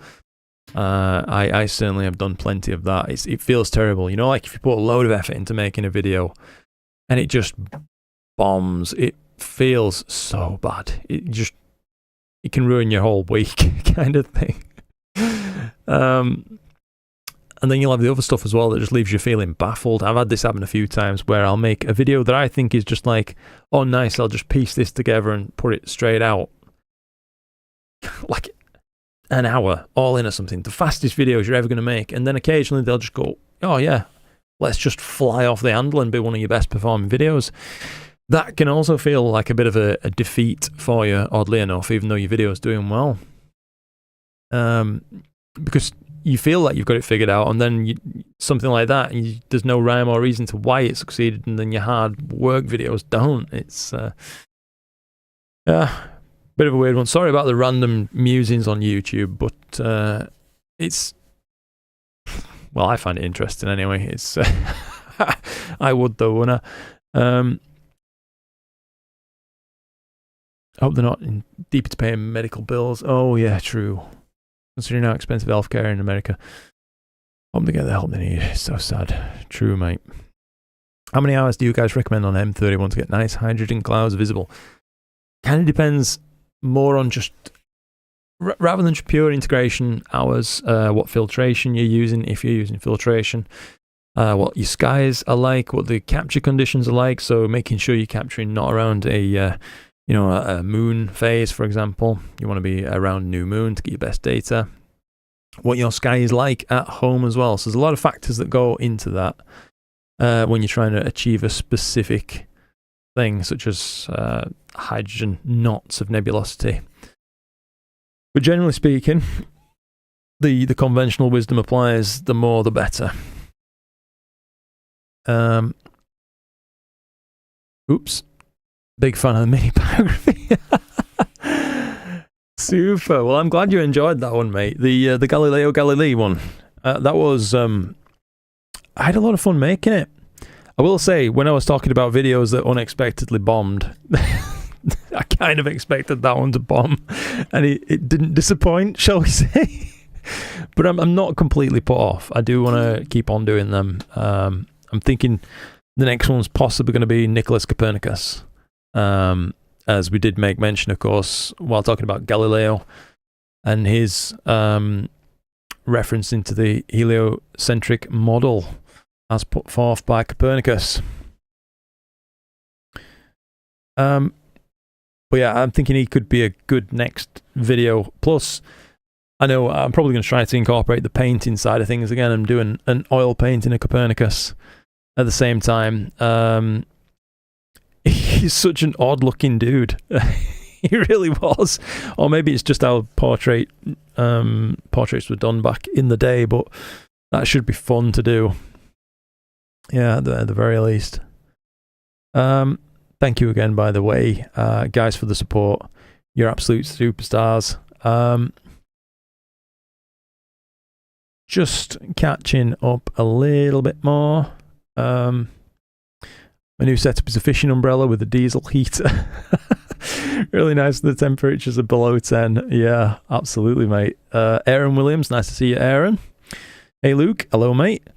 A lot going on this year, so I haven't been able to watch. Good to see you still at it. Appreciate all that you do. I appreciate you too, buddy. Thank you very much indeed for that. That's really kind of you to say. What camera for the observatory cam? Asks Fruity Records. It's an ASI 676 MC, and I'm using the fisheye lens that comes in the box. For that, mate, it's pretty damn good, I would say. Paul Gilbert says, hi Luke, hello there, mate. You have experience with ASCAR scopes. I can't decide between an 80 PHQ and a 103 Apo. What do you reckon? Is Aperture king, or does the PHQ series produce significantly better stars? Ooh, that's a tough one, you know. My gut says go with the 80 PHQ between those two. I feel like the dual in the Apo range, for me, happened to be the one that I owned, the 120 Apo. I feel like that was perhaps optically and price to performance wise the best in that range. But you won't find many people who will argue that buying a quality 80mm refractor is a bad idea. It's pretty much always a good idea. You can do so much with one. So yeah, that would be me, mate. I'd probably go with the 80 PHQ between those two. Plus, down the line, if you find yourself, you are someone who maybe wants to use stuff for a few seasons and maybe, sell it on and that kind of thing, you're probably going to find an easier resale for a high quality quad. You know what I mean? Than a triplet. They're a bit more accessible for most people, I would say. Thank you very much, Don. You are a star, mate. Daniel's Astropho says, I've got the HA clouds to pair with a couple of hours, but I'd recommend about 10 hours if possible. Yeah. Tom Starr, nice to see you, Tom, by the way. Evening, Gideon. We're actually, speaking of 120 Apo, there you have it. Gideon bought mine. Hope you're doing well, mate. Nathan Bernard says, I've had several ASCAR scopes and have been blown away by all of them so far. Me too. I have not had one that I've been disappointed by. That's for sure. If you cannot decide between the two models, take the third one. The ASCAR 160. That's fair. Big fan of the products. Shame about Narrowband channel. Yes. Curious about where Patriot Astro has disappeared to. Has he stopped uploading for a while? It could just be life in the way, do you know what I mean? Could be as simple as that. I hope it's just as simple as that. Certainly I do. ASCAR V is my daily driver now. Cool. Okay. Already had more than 10 hours in it and not much visible. That's why I ask. Okay, yeah. Don't think my HEQ5 Pro will be happy with that load. Yeah, the 160 might be a bit of a chonky boy. Or the HEQ5. Not knocking the HEQ5, by the way. Cracking mount. Get 20 hours of HA for an Easter egg.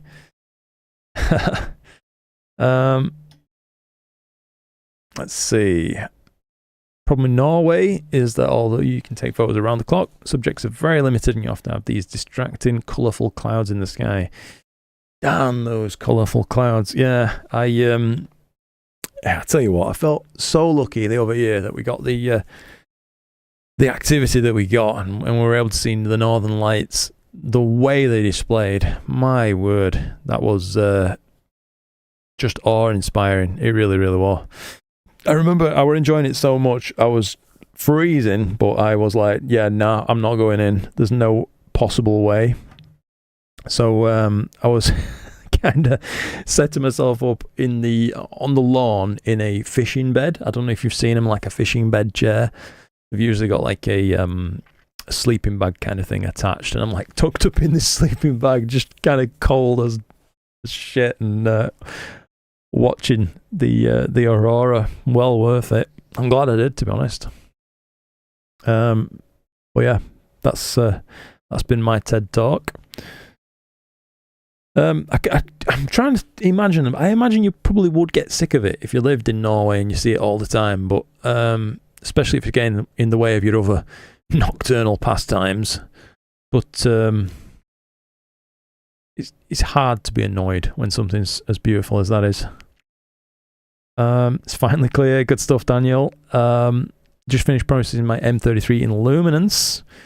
All right, just posted in the Discord. We are going to take a look at them for sure. When we have that Luke Matico star party in Central Wales. Oof, we're going to need at least a few more years of global warming for that, I reckon, mate. So we can at least somewhat guarantee some clear skies. Wonder why almost no one takes pictures at NGC 4946. It's nice and high in the sky. Not aware of what that is, actually, mate, to be honest with you. With everything you can do in PixInsight now, it's absolutely necessary to own an Edge. Is it absolutely necessary? That's a fair question that you raised there, Pisani. It is. So, two ways to look at it, I suppose. If you're looking for bang for buck in terms of upgrades for your equipment, the biggest bang for buck is going to come from PixInsight and the XTerminator tools from RC Astro. Promise I'm not just saying that. I'd bet the house on it, kind of thing. Nothing I've ever spent money on in astrophotography has given me that much of an image quality boost as those things have. So yes, if you do wish to use a non-edge telescope, for example, with just a normal corrector, that's absolutely fine. You can still take wonderful images. Please don't feel like I'm saying you can't, because that isn't what I meant. But equally, I feel like if you could have data going into your images be in a better state to begin with, so, you know, a little bit sharper across the field, most likely, a little bit flatter, needing less correction overall, I feel like logically it would follow that surely that'd be better than having to do more corrections after the fact. Get as much right as you can going into processing, and then your processing is going to be less of fisticuffs. Do you know what I mean with the with the program? At least that's my take on things. All as well boils down to budgetary constraints, and it doesn't, you know, just have to be. Well, like, you know, I've got this much to spend on a scope or not. Not everybody wants to spend tons on a scope. You know, they might only get to use 10 times a year or something like that, and that makes total sense too. So I can appreciate both sides of the argument. I think you could definitely get good results these days with a just like an entry level Apo or something like that, and the XTerminator tools. So it'll correct a great number of things. But yeah, I'm perhaps a bit of a purist. It's a really roundabout way of saying it, but I think I'm probably just a bit of a purist. I'd really rather just try to get data as good as possible going in.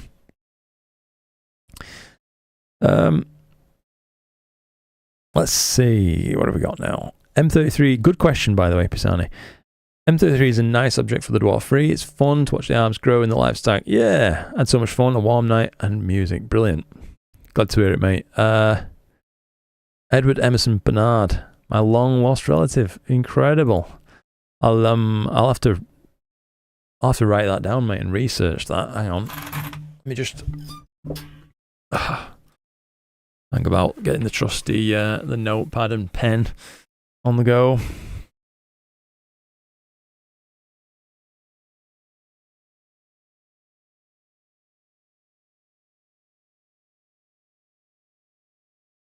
Bernard as in what the Bernard objects are, the catalogue rather, is named for, I assume, or...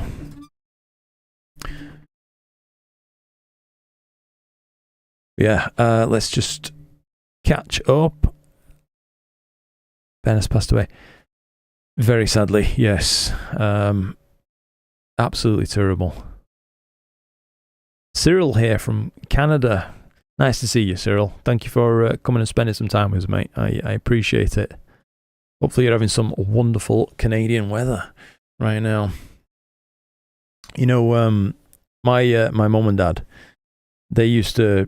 So they worked for a while as care workers, and they made good friends with a lady who came over from Canada to come live in the UK, and they got on like a house on fire with her. Basically, even after they ended up finishing the care work, they kept in contact with her, and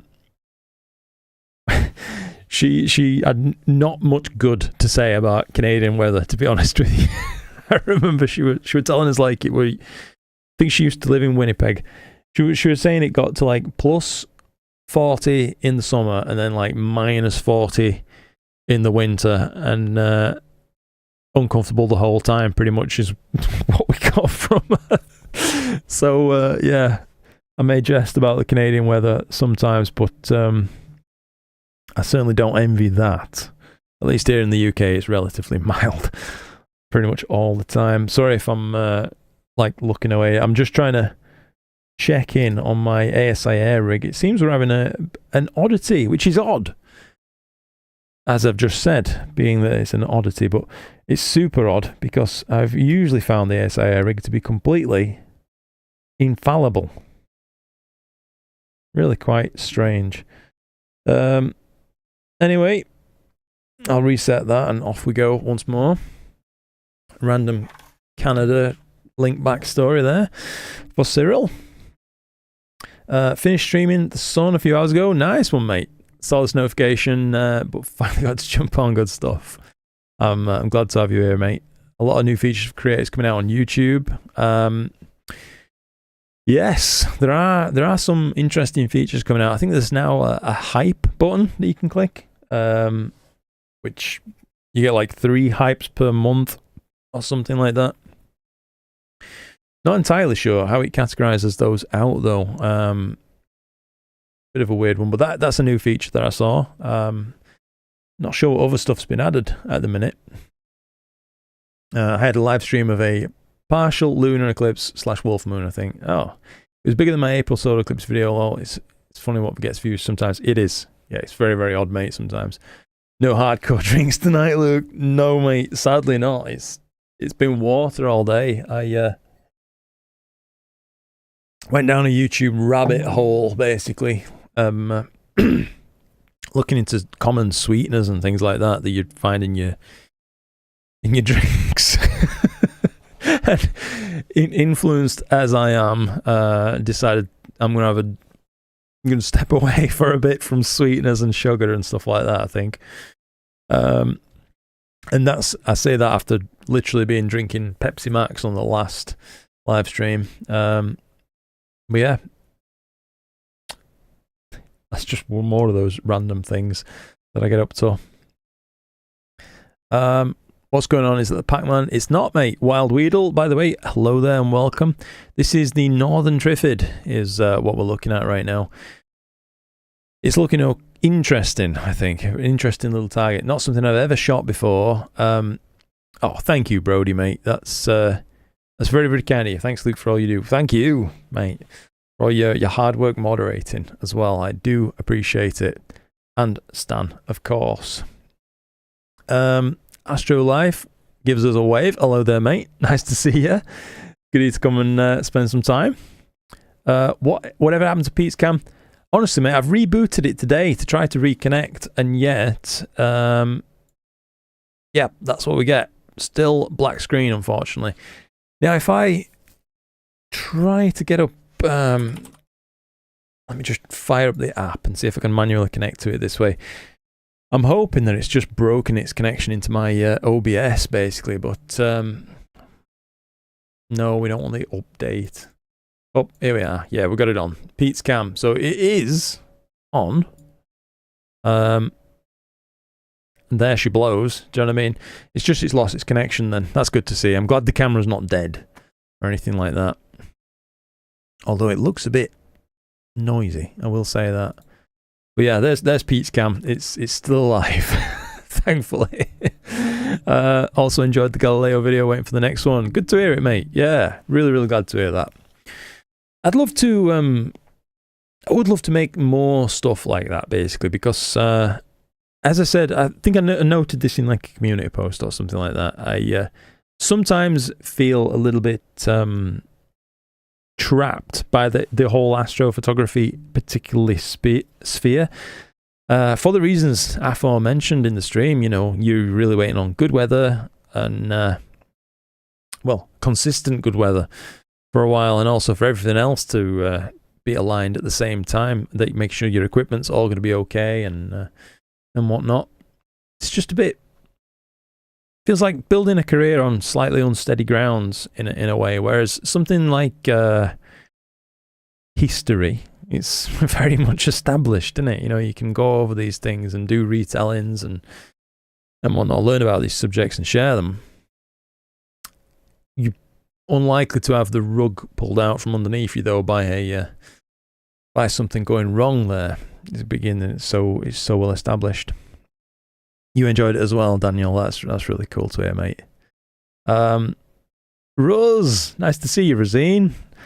Hope your session's going well. Just dropping in to say hi. Early start tomorrow. Oh, thank you, Rose. Hope you're having a cracking one, dude, and hope you have a good day tomorrow as well. By the way, for those of you who don't know, Astrophotography, another great astro YouTuber there. One of the initial kind of driving factors, I think. Watching Rosine's videos got me kind of kicked up the butt and felt like, hey, that looks like fun. I want to have a go. So, yeah, thank you, Rosine.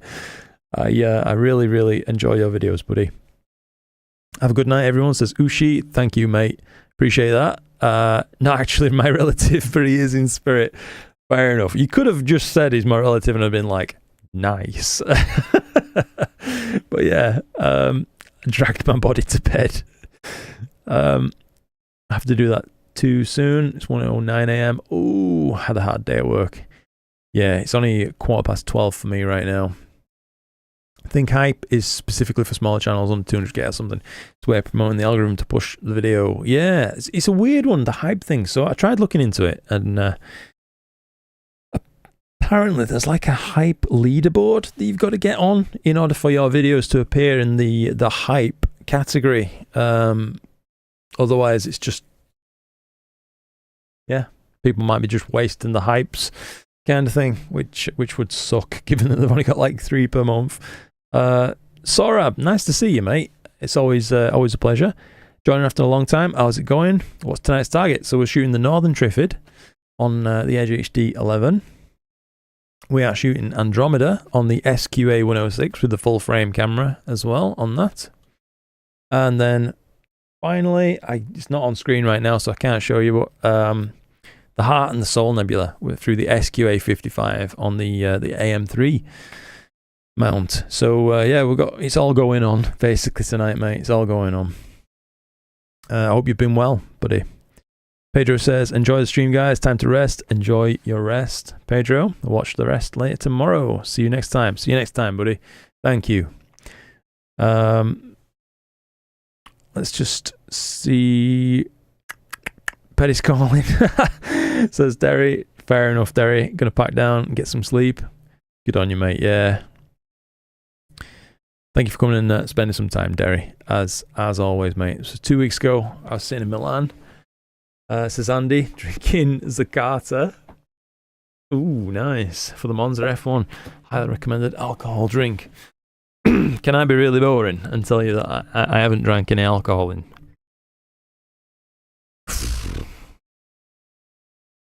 I can't even remember. Ages, to be honest. And that's properly mad, because I actually was enjoying making alcohol at one point. I was brewing my own wine at home. But yeah, Not any particular reason, by the way. I'm not some sort of crazy drunk. I think I've been drunk about 3 times in my entire life, to be fair. It's just, I don't know. I seem to have been on this weird journey where I'm cleansing myself of all sorts of stuff. Can't complain, though. Interesting, horizontal and vertical streaming built into YouTube. That's interesting, yeah. I do wonder sometimes. I mean, I've got other cameras and things that are capable of plugging into a live stream. If I were to try and do other stuff at the same time, occasionally, I know that probably for you guys watching, please do let me know if this is the case, by the way. But I expect you probably get a bit sick of seeing me sat in this room. Now, I know a lot of YouTubers do that. They have a set and they use the hell out of it. I appreciate that. So maybe it's just a problem in my head more than in reality. But yeah, just occasionally it might be nice to do things elsewhere. But I'm trying to think of how we could do this without like a 3-monitor setup. I think it might just be a bit nigh on impossible. We'd have to probably be doing something else, like go out for a bloody walk or something and just chat, because that's what we end up doing anyway. Just end up chatting away. 1579 I meant. Fair. Do you need the app running for OBS to pull the video from? So if you're meaning on my rig as it is right now, yes. Okay. It seems to sometimes recover from crashes on its own, which I've had happen before. Like the last stream, we had an OBS, like a minor hiccup crash thing, but it did recover. I was like, are we still live? And you were all like, yes. So thankfully it did make it through that. But yeah, if that's what you were asking, if I ever closed OBS, it would also close the stream after like it's like a 5-minute timeout or something that YouTube has, where you've got a little bit of a grace period if you lose connection for some reason, where it'll keep your stream hung before it cuts out. But yeah, I've probably missed what you're actually asking there. I'm sure you're probably asking about something else. Did a stream on a Chinese platform this way and people stayed longer with my commentary and moving from target to target. You can download virtual moon map, having info displayed too. Yeah, that's one thing I'm definitely guilty of. In fact, I'm going to change that right now. Let me just fire up the Discord where we can start, because it's taking me forever to catch up because I keep going off on random tangents. Hang about. Here we are, the Luca Matico Discord. Oh yes, it's here. Right, stretch things into position. So let's take a look first off, by the way, Astro Gear, in case anybody's uploaded anything new.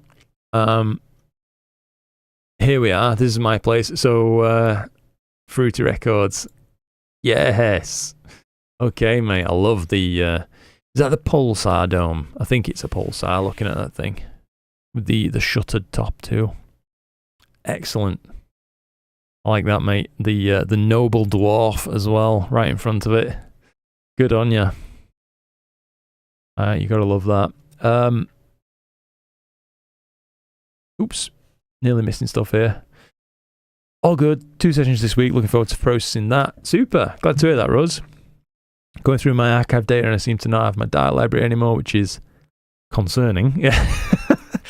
That's fair. Yeah. Maybe it's too dark. You can't see it. It's been misplaced. Oh, terrible. I will try to contain myself in future.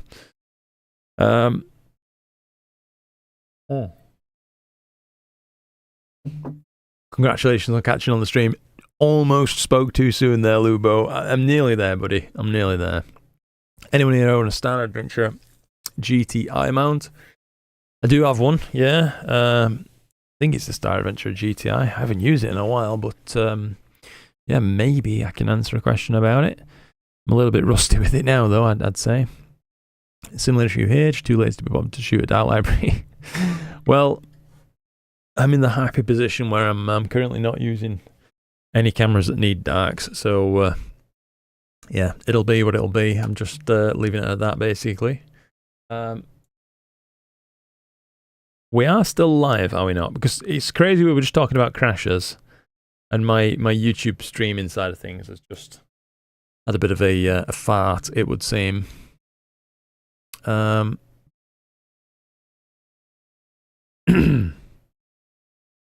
Can I be boring by telling I am 8 years now without alcohol? Ah, mate, that's really cool. Good on you, buddy. That's really, really neat. That's not boring at all. I'm not knocking anybody who likes to have a drink, by the way. Not at all. We're all different. Typical new parent, becoming aware of the other stuff we did to our bodies. Yep. I think you've hit the nail on the head, Mike. It has to be that kind of thing.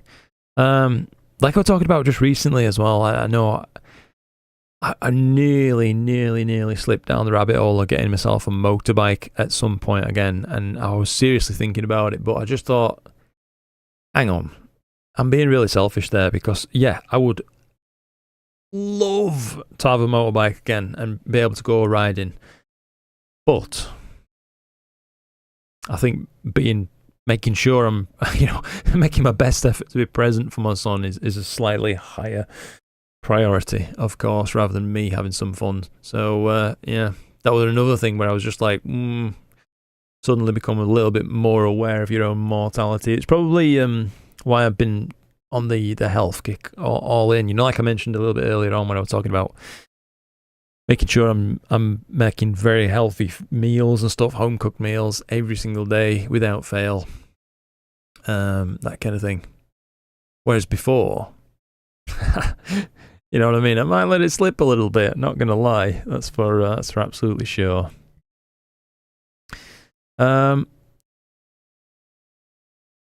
drink. Oh, running 3 rigs. Absolutely. Yeah. Nice to see you, by the way, Steve. Bit greedy, but good on you. Oh yeah. I'm sorry. I'm taking up all the clear skies tonight.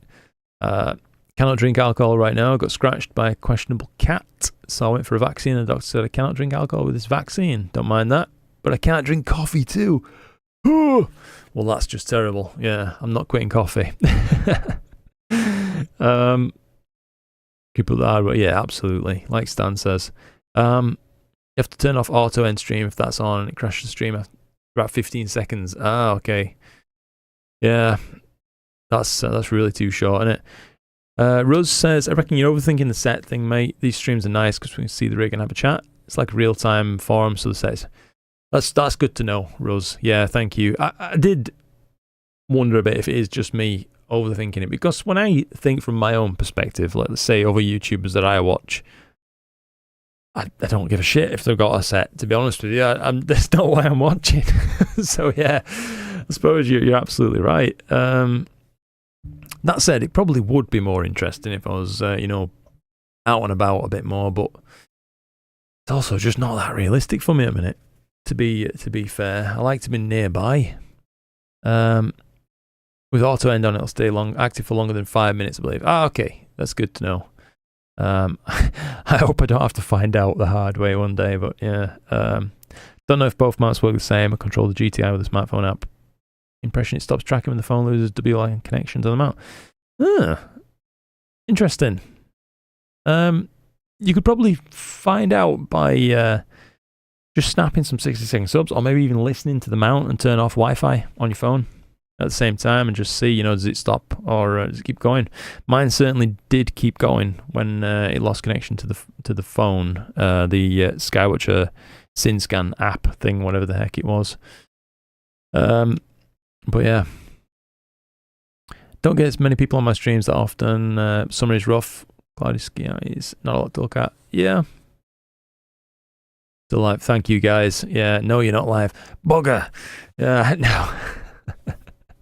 Still live. I feel like this is one of those running things that we have every stream now, where I have some sort of weird crash on my end, and I have to make sure we're all still live. I really appreciate it though, guys. I do. And I appreciate the mic tests at the start. It's all pre-recorded. No, it's figured me out.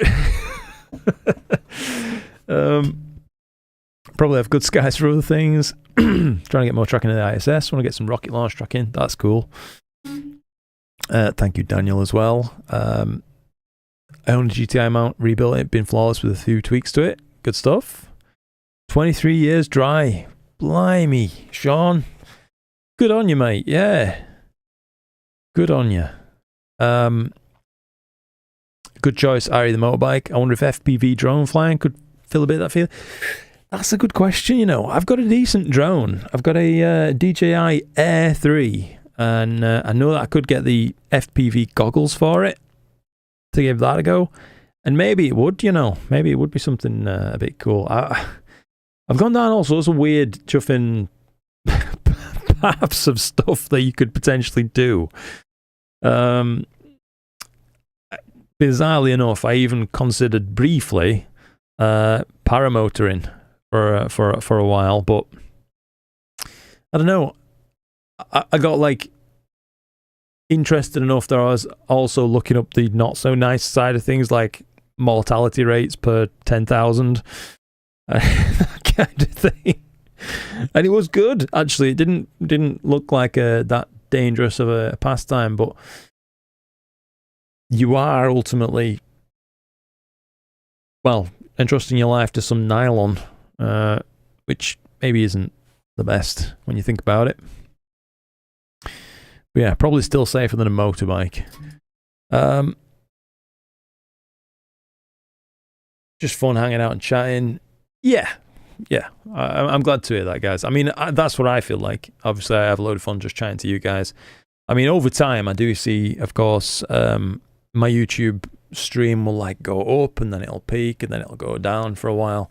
And I wonder what's the factor. Is it the time? Of course, because I would be live on half past midnight on a weeknight kind of thing.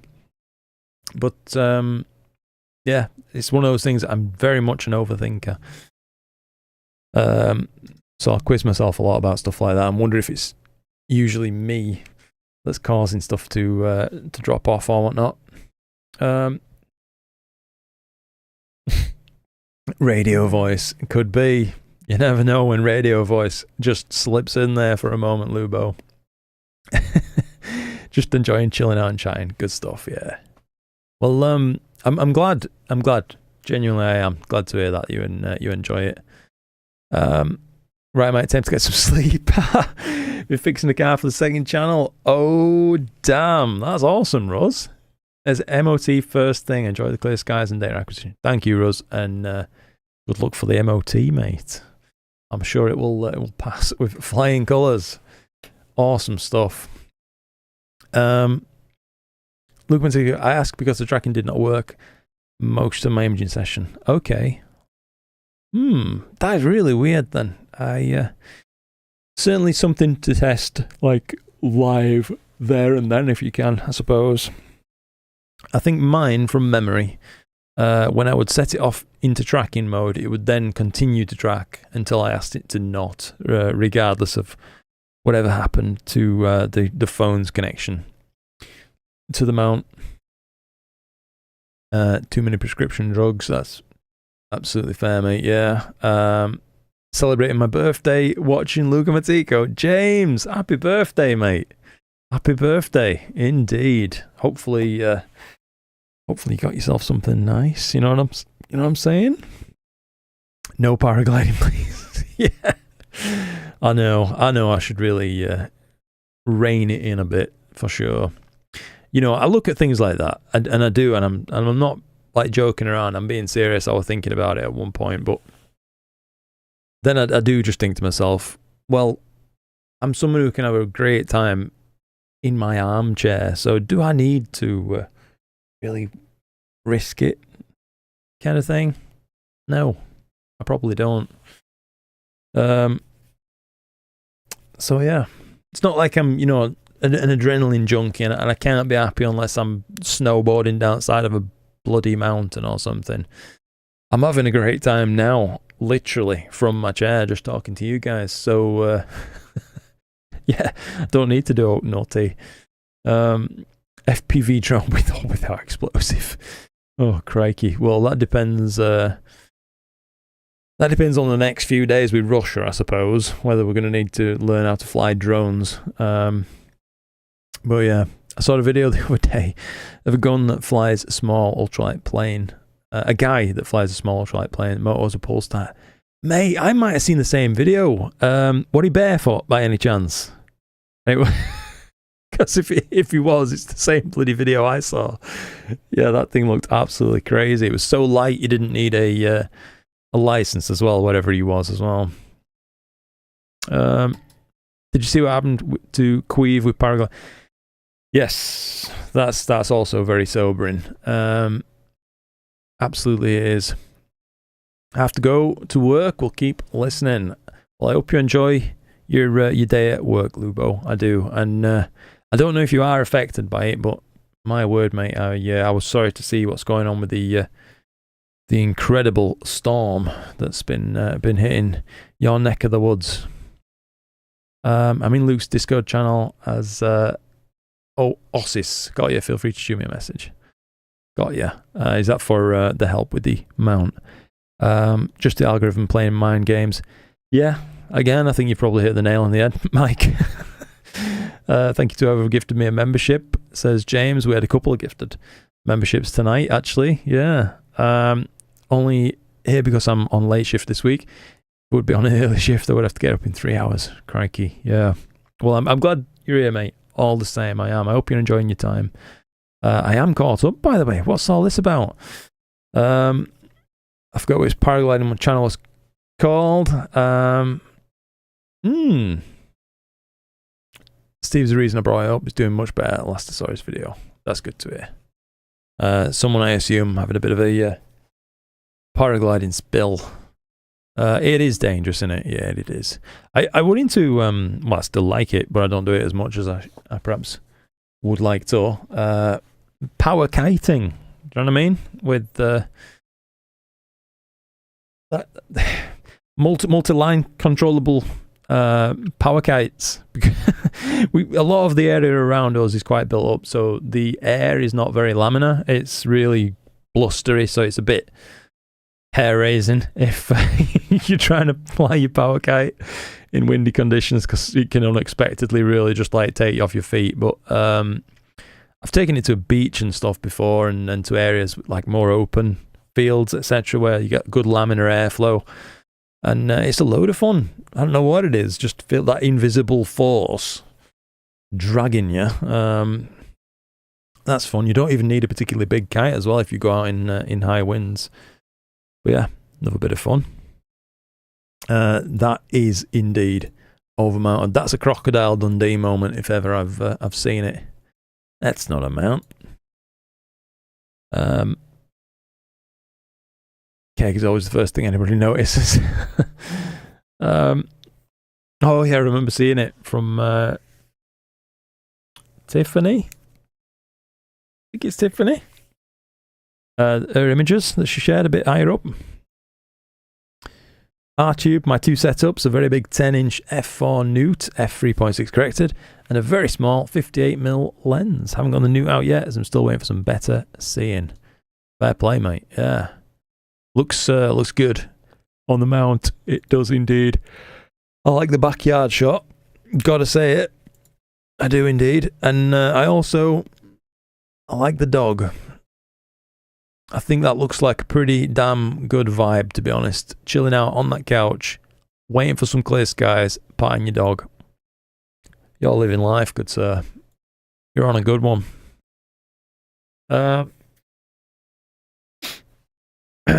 Let's see. What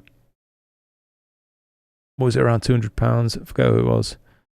The Minimax Ultralight, right. Crikey, I outweigh the plane. That's ridiculous. I'm back. Did I miss the Discord Astro Image chat through? Not at all, mate. No, I've been doing my typical Luke thing, where it takes me absolutely ages to catch up. But yeah, the stuff that's been posted tonight, we have a few to get through. So we will look at them.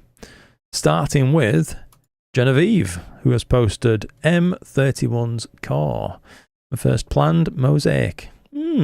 Oh, you first planned and mosaic, so 2 firsts in one. Got ya. Love trying to learn new things. Yeah, absolutely. Edge HD8, 26 frames video. Okay. 12 300-second subs per panel. 4-panel mosaic. Gotcha. 1 hour per panel as such then. Well, Genevieve, that is fantastic. And I'm not going to say with the addendum on the end of for your first mosaic. I'm just going to say that's just fantastic as it is. Yeah, you've got a really nicely, cleanly put together mosaic right there. So well done. Very well done indeed. There's it's almost invisibly blended. Only thing I can see that's maybe a little bit there, is it? Or maybe it's just my mind playing tricks on me. It's really well done. Anyway, overall is what I'm getting at. So yeah, well done, Genevieve. 2 firsts and both of them cracking. So this is R-Tube. Captured a while back in Portal 2 under some very nice dark skies. Crikey, I'm tripping up over my own tongue. Let me just get some throat lube. Oh, crikey. Right. But I regrettably didn't get much time on it. Before you find out what gear I used, I would like you to have a guess, and it's probably not what you think. Alright.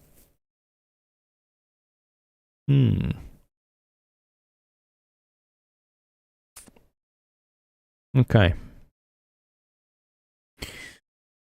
Well, I'm seeing diffraction, so I'm going to assume that it's a Newtonian of some kind, potentially, or a Ritchie-Chrétien.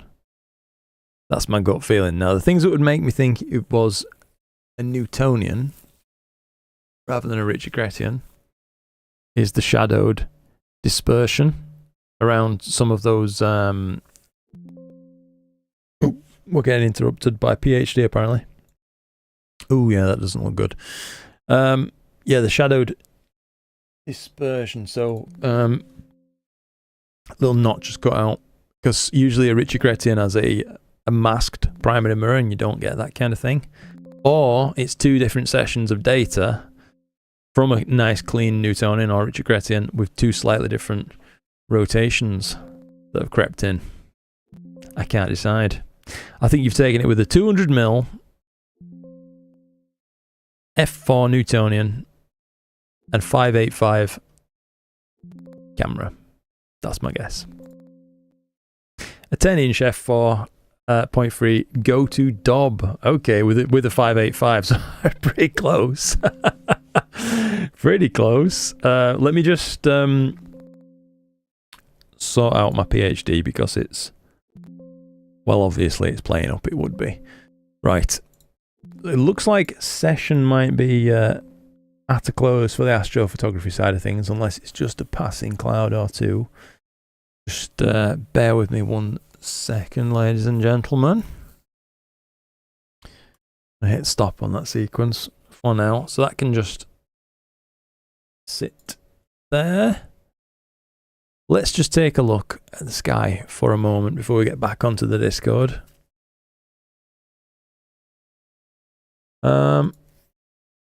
676.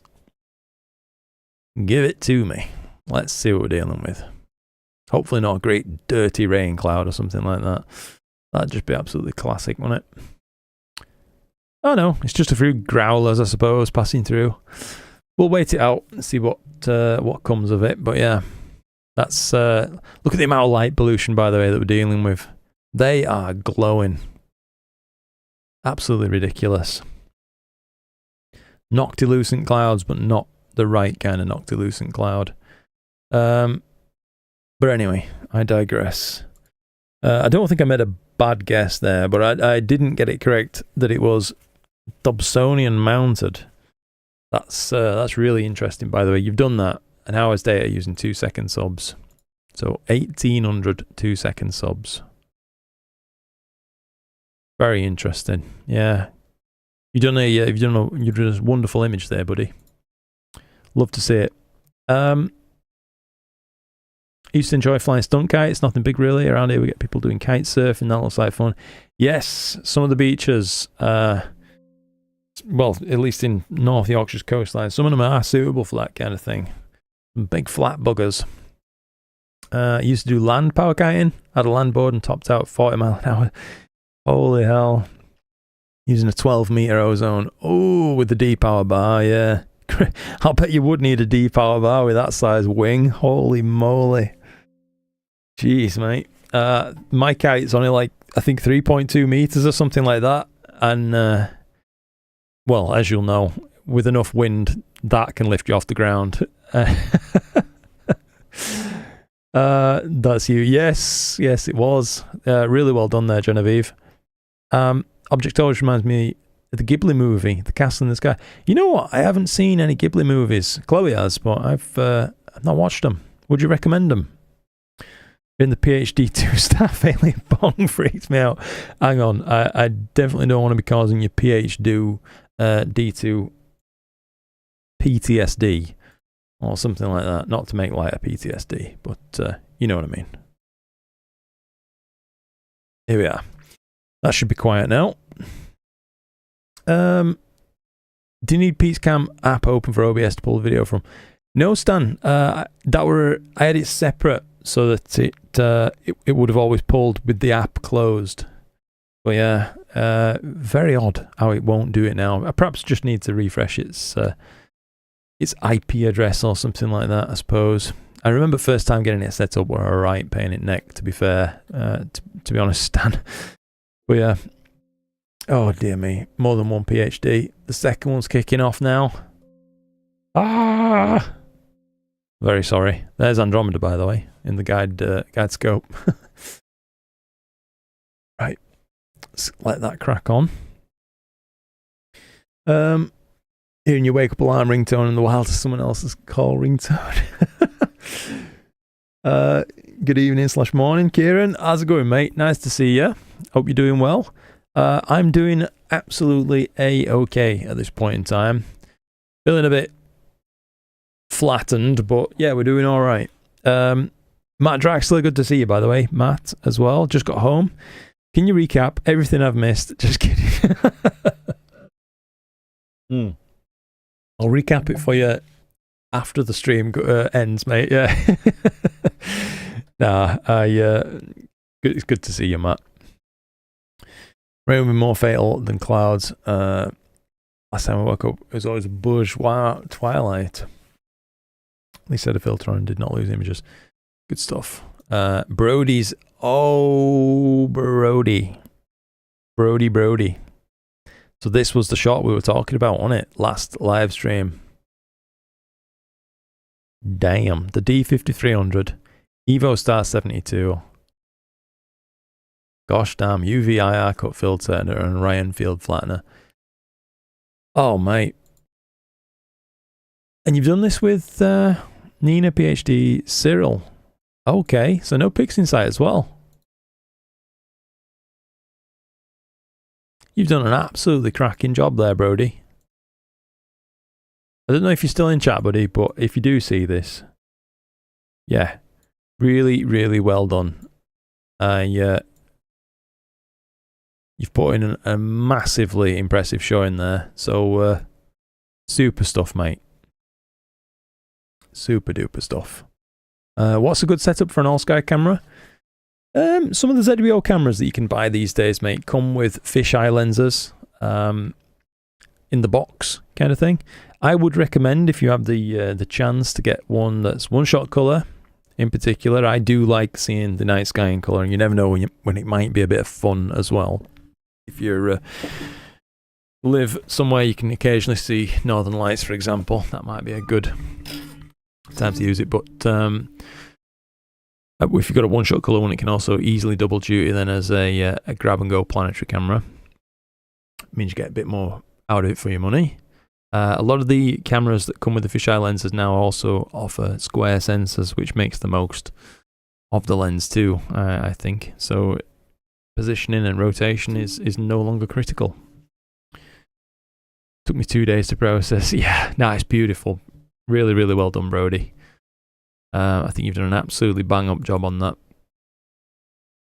Fantastic. Loads of HA came through as well, I will note.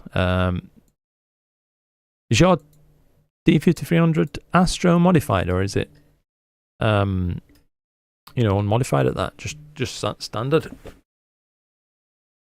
TKD text, by the way, Andromeda project ongoing. 5-panel mosaic with an Esprit 100 and a 585. Around 4 hours for each frame so far. That's a big old project, you know. Blimey. There's only the slightest indications as well. I'm assuming this is, of course, edge-on frames stitched like that. As it looks like there's the stitch marks. Almost nothing. I'm just pointing them out so you know what we're looking at. Extremely detailed, though. Yeah, extremely detailed. I feel like it's nice and tastefully processed. We can see structure to some of the knots in the nebulosity as well in there. You can see like a ring feature there. Perhaps almost reminds me a little bit of the Heart Nebula in its own way, does that, in that region. Weird to think, innit? Or at least I find it so. But yeah, really impressive. And if that's a whip, a work in progress, then good on you, mate.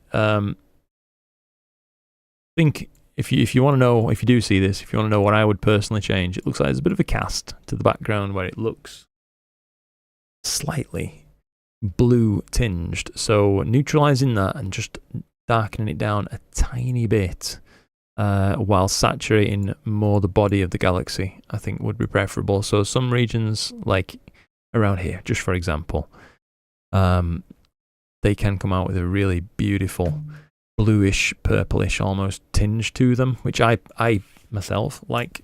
Maybe you don't, which is absolutely a-okay, of course. I'm trying to think if I've got my old image of Andromeda to hand. Can't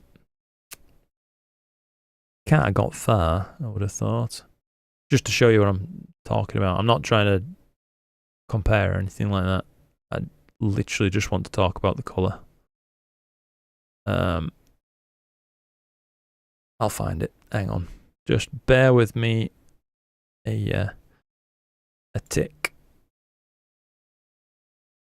Got to be in here somewhere.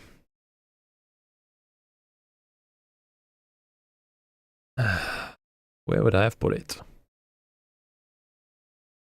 My filing system for astrophotos is just chaos. It really, really is. Kind of bothers me. Here we are. So this was a 80mm refractor, 2600 one-shot color, 190 3-minute subs, and I was talking about color. So I went too far, by the way, on this. But just as a reference for what we're talking about, I do like to see the color across the plane of the galaxy. Just personally speaking. Now, if you don't and you want to keep it more neutral, that's totally up to you. But yeah, yours is definitely more detailed than mine is. That 585 and the mosaic kind of method has worked out wonderfully for you there. Usually links are caught on the stream. Post the Discord instead. Okay. I think I need to send my M31 link to this stream. Yes. So my channel basically fully has posting of links disabled, except for just people who are marked as moderators. You'll see we've got a couple in chat, of course. We've got Brody and Stan. But yeah, I felt like I had to do that because we went through a phase at one point where we were getting a lot of spam, not on the live streams particularly, but on the YouTube videos, and kind of just didn't want anybody to get tricked by any of it. Bit tricky editing this one. Any feedback greatly appreciated. Yeah, it's sad that we had to do that, but I just felt like it made the most sense. We do have this whole thing here, of course, for just this kind of thing. 103 5-minute subs, 2600 MC Pro at gain 0. Okay, 80 PHQ. Ball 4 and no filter. Good on you. Okay, so any feedback greatly appreciated. So Andrew has asked for feedback. I shall offer it. I think it's a lovely image. I'll now tell you the things that I think has gone slightly wrong. So there's some purple gradient in the top left corner and bottom right corner that's crept in. So down here and here. So it looks like there's kind of an incomplete background extraction happened that's offered some gradient still in these corners. It gets a bit more neutral around about here. This is a good colour to have, as is about this, maybe slightly purpling about here. But then you're getting on towards maybe the outer extents of the galaxy. Other than that, the galaxy looks a bit flat, so I'm guessing potentially that this may have been stretched with crikey, what's the tool called? Generalized hyperbolic stretch. No wonder I can't bring it immediately to mind, because it just simply rolls off the tongue on it. But it is a wonderful tool all the same. But you can sometimes flatten your images inadvertently during the second part of the stretching phase with that thing, and I think that's what's happened, because it looks slightly over neutralized. There's not that much of a dynamic appearance to it. This is very much as bright as this, which is very much as bright as this, and this. You know, there's no shape being conveyed now as such by the tones on display. So that's one thing that definitely needs to be worked on slightly. Some of the stars are looking slightly orb-like, a little bit maybe defocused, or maybe just bloated if they're not defocused through that stretching routine that we talked about. Coloration is mostly there, but some green has crept in on particularly this top limb of the galaxy right there and around the core. But like I said, I'm only giving that feedback because Andrew has asked for it, and I hope that that's been kind of useful. Give you some things to like work on if you agree with what I've said on any of that. But yeah, just added a new directory structure with my latest rig. Nice. Yeah, that's a wise thing to do. So I do that, Mike, with my in progress stuff, but I've kind of got bins where I just put stuff for my completed images, and it's not a good way to do stuff. So it's always about DSO, no planetary or solar system, asks Tariq. No, we do planetary occasionally, Tariq. It's just tonight's focus, and admittedly, you are right, for the last plenty of live streams, it has mainly been focused on deep sky. But let me just double check what the sky's looking like now. We are having some passing clouds still. Saturn may be viewable shortly, potentially, if we wanted to have a little slew to that. But yeah, as it is, I had promised to catch up a touch on the Discord.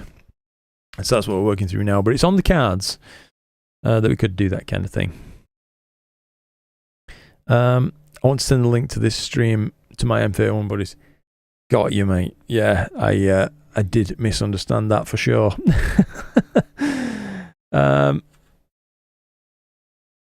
Let's just catch up. Most people don't own telescopes with long focal length. Yeah. Might have a good night to shoot this Saturday, says Jason. Should I shoot the Iris Nebula in RGB or SHO? Definitely RGB. The Iris is a bad candidate for SHO. There's almost no, emission line nebulosity to be viewed there. It's predominantly a reflection nebula structure. So you want to be shooting that in broadband always, Jason. Hopefully that's helpful to you. Awesome, thank you for the feedback. No problem, Andrew. I'm glad you're here, mate, and hopefully you don't feel like I'm being harsh or anything with the feedback. I wanted to offer you everything that I could see as I saw it in the moment. Do you know what I mean? It's still a beautiful image, so please don't feel, put out. Been manually stretched with Photoshop, all sorts of, done by iRoughly, StarNet++, and a highlight section. Got you. It's ended up with, like I said, it looked like generalized hyperbolic stretch. I would have almost bet on it. But yeah, if you've achieved a similar sort of thing with Photoshop, that's really interesting. find it tricky to keep the stars in neutral color without editing stars in the galaxy separately. Yeah, that can be where, you know, separating them out can be extremely useful, allowing you to quite literally solve the problem you've just mentioned. You can edit them independently then, rather than everything having to be done as one, which is difficult. It's exactly what I need, thank you. Awesome. Awesome, awesome, awesome. Thanks for the mention on the narrowband and reflection. That explains my Trifid coming up. Yeah, I mean, there is quite a lot of HA structure to be seen in the Trifid, if you would like. And as far as I understand, it's some O3 as well. But really, again, it's one of those that I think benefits. This is me personally. If I was shooting the Trifid mic in your shoes, I'd be doing it in broadband because I just love the way it looks in broadband. So yeah, your Trifid one that's popping up now. I'm with you now. Minicam 8 needs more time. Can't figure out which color palette to go with. Yes, so as you can see, you've got the HA that we talked about and the limited O3. I can't believe I didn't caught on to what you were talking about. But yeah, if you reshot this in broadband, I think you'd be immediately happier with the results. Now, if you want feedback offering on this mic, I'll obviously give you feedback.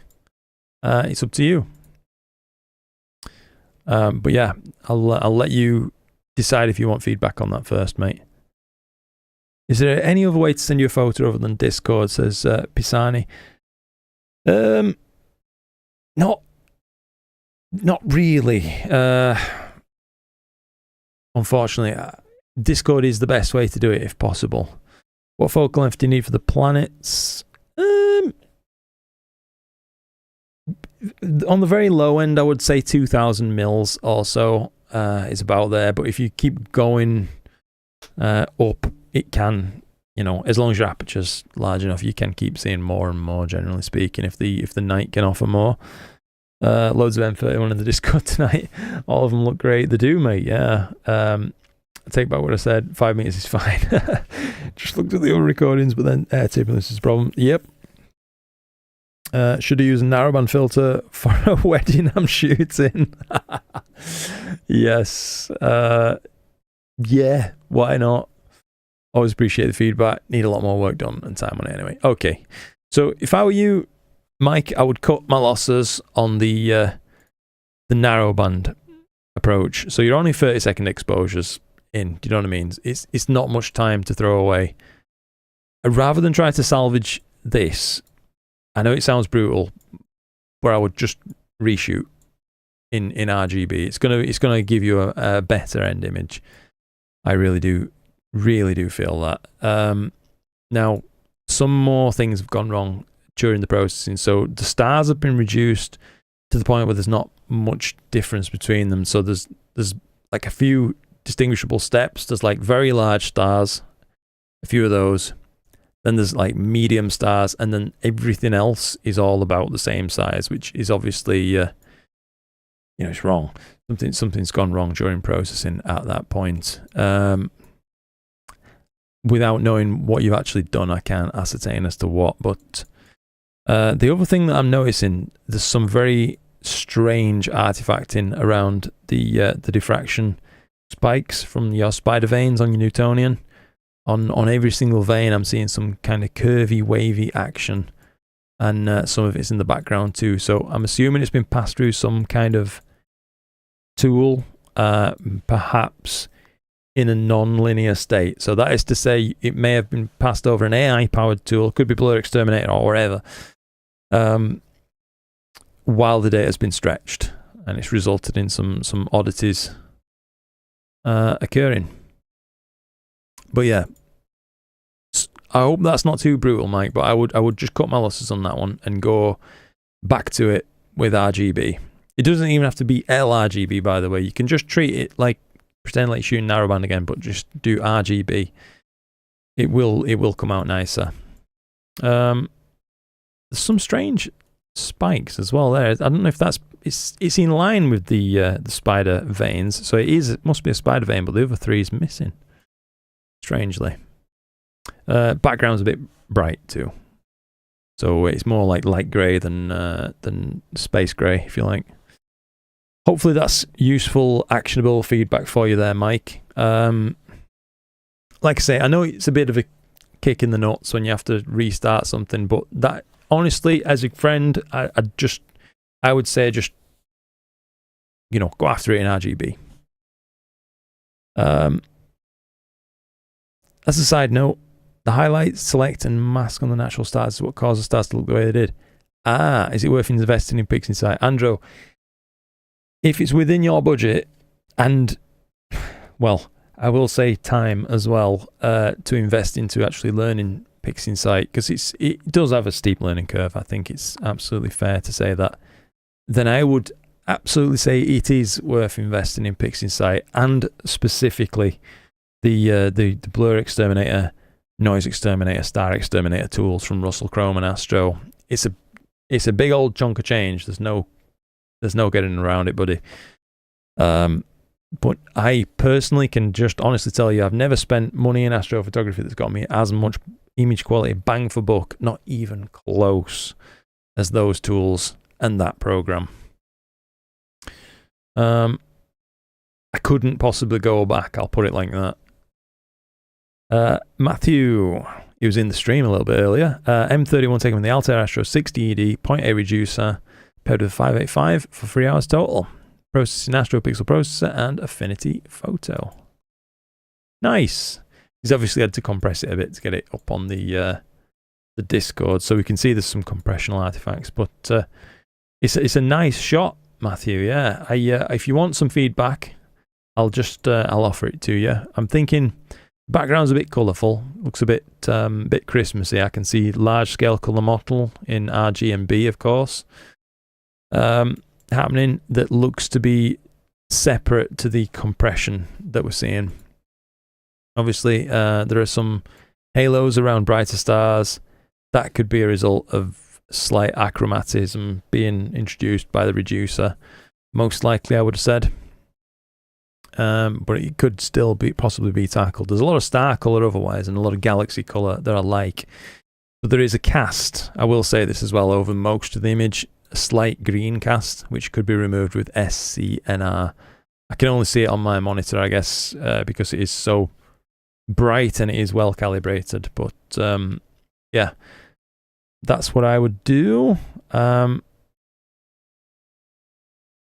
Just see, I'm very soon getting back or returning back to imaging with new computers and hopefully a bioharmonic mount later. Ooh, nice one, Tariq. What type of imaging are you wanting to do, buddy? Is it going to be planetary or deep sky or both? Or what's the plan? May I suggest another YouTuber that has a great PixInsight beginner tutorial for Android? Of course, mate. Yeah. Thank you for that. I've heard very good things. Might have to make the jump. Yes. Parabolic or hyperbolic Newtonians? Well, most of the Newtonians, I think all the Newtonians actually I've ever used have all been parabolics, Ray, to be honest. I think they might be slightly cheaper to manufacture, and I'm assuming correctors are more readily available for that type of mirror profile. But you can certainly buy hyperbolic Newtonians. They usually come at a higher price bracket, though, I would say. So, such as the Sharpstar HNT is an option. But I wouldn't recommend those to someone just starting out. I will say that. PixInsight and the RC Astro tools have to be one of the single greatest investments in astrophotography. 100% agree. You won't hear no argument from me, Kieran. Truly appreciate your analysis. Thank you, buddy. Hopefully it's useful to you. Off-axis guider or miniscope? Well, I mean, an off-axis guider is going to be more accurate, but it is more difficult to use reliably. However, once they're set up and running well, if your rig is something that you predominantly leave alone, i.e. it's mounted in an observatory on a pier and you don't really interfere with it, off-axis guider is probably the best way to do things. You're going to ensure you're getting the best performance out of your rig. If, however, you find yourself like me swapping gear around quite a lot, off-axis guiding can get in the way of that a little bit. So that's when I'd recommend a longer focal length guide scope as a possible alternative.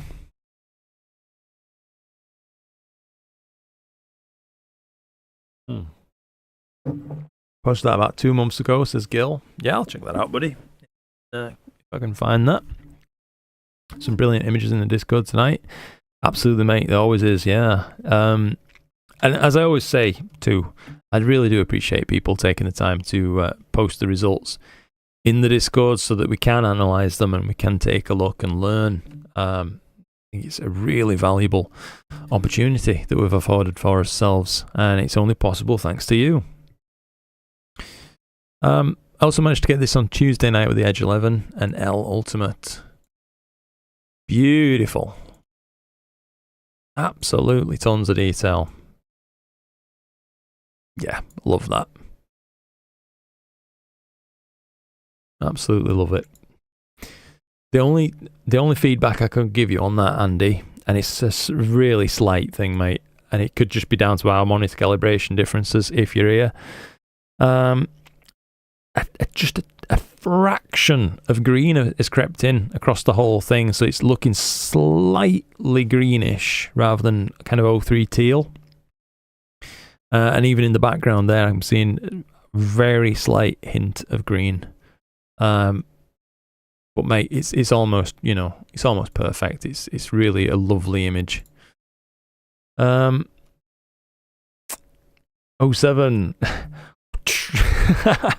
Hope you and the family are well, Luke. Hope the same for you, buddy. Yeah, we're doing all right, thank you. If duo is an option, I do that. I love mine. Good stuff.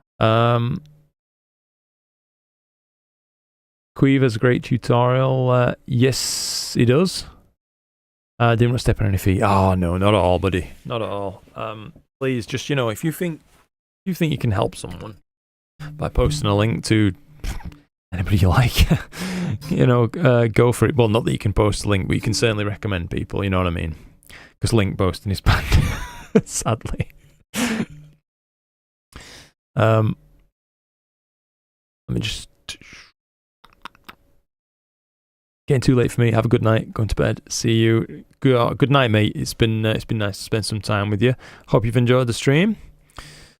Andy Weller, we probably will be wrapping up shortly, I suppose. As it stands, it's gone back clear now, but I don't know. I feel like I should perhaps not go all the way till dawn tonight. I'm not yet comfortable leaving my my son for that amount of time. But yeah, let's keep cracking on anyway. We are still going to get stuck in with the Discord. One shot color duo is awesome. I have that in the MM duo. The MM duo can be challenging. SH, that's fair, mate. Have you done any astrophotography presentations or talks? Just curious. I haven't, Daniel, mate. No, I've been asked to. I'll be honest with you, but I've not been able to as such. I feel like I possibly could give a talk somewhere, something like that. It certainly seems like people sort of enjoy hearing me talk for a while at least, but it's mainly, if I'm going to be just brutally honest with you, mate, it's an anxiety thing, I suppose.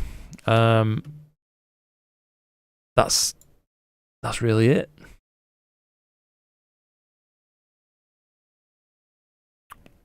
I'm okay with this kind of thing because I'm just comfortable doing it, but yeah,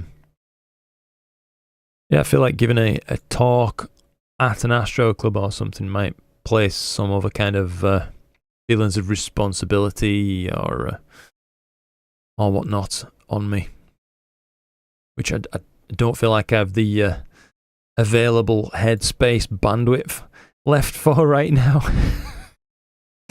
Just got too many other plates that I'm spinning. I took this image of the Solar Nebula with my Edge 11 L Ultimate.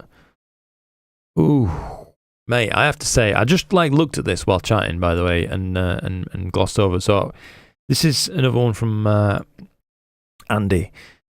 There is a very slight green tinge over this one as well, but other than that, the image is beautiful. It really, really is. It's very tastefully done. Not taken too far, I would say. Yeah, just a fantastic bit of work, to be honest. All in. Really like it. So I don't know if you're still here, Andy, or if you do see this after the fact, if you watch the stream back or something. Yeah, well done, buddy. Well done indeed. Lovely stuff. May have to filter with tax for everyone.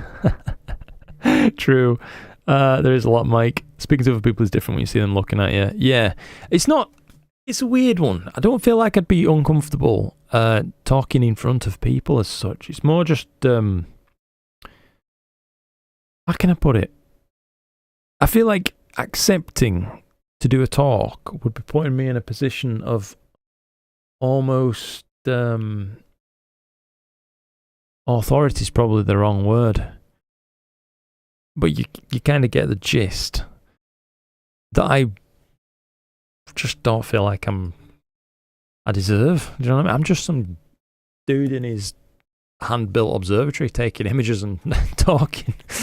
Do you know what I mean? I just don't think I'm the guy who should be on a, up the front giving that kind of talks and that sort of thing. I'm no expert on anything. About 240 minutes total in Ball 7. First narrowband attempt, Edge HD 11. It'd trigger imposter syndrome. I think that's what it would be. Osmandy mount as well. So it's been quite highly compressed, unfortunately, by the looks of it, but tons of detail on display. I feel like the image is flipped, though. Am I wrong? Am I going crazy? I could have sworn that spires off to this side. Am I totally wrong?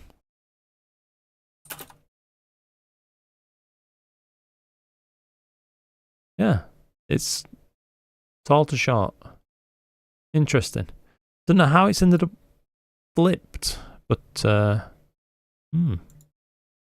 very interesting all the same. It's a moody shot, which I really like about this. The kind of non-standard blue that's been applied, it's almost teetering on purple, but not quite there. It's just teasing at it.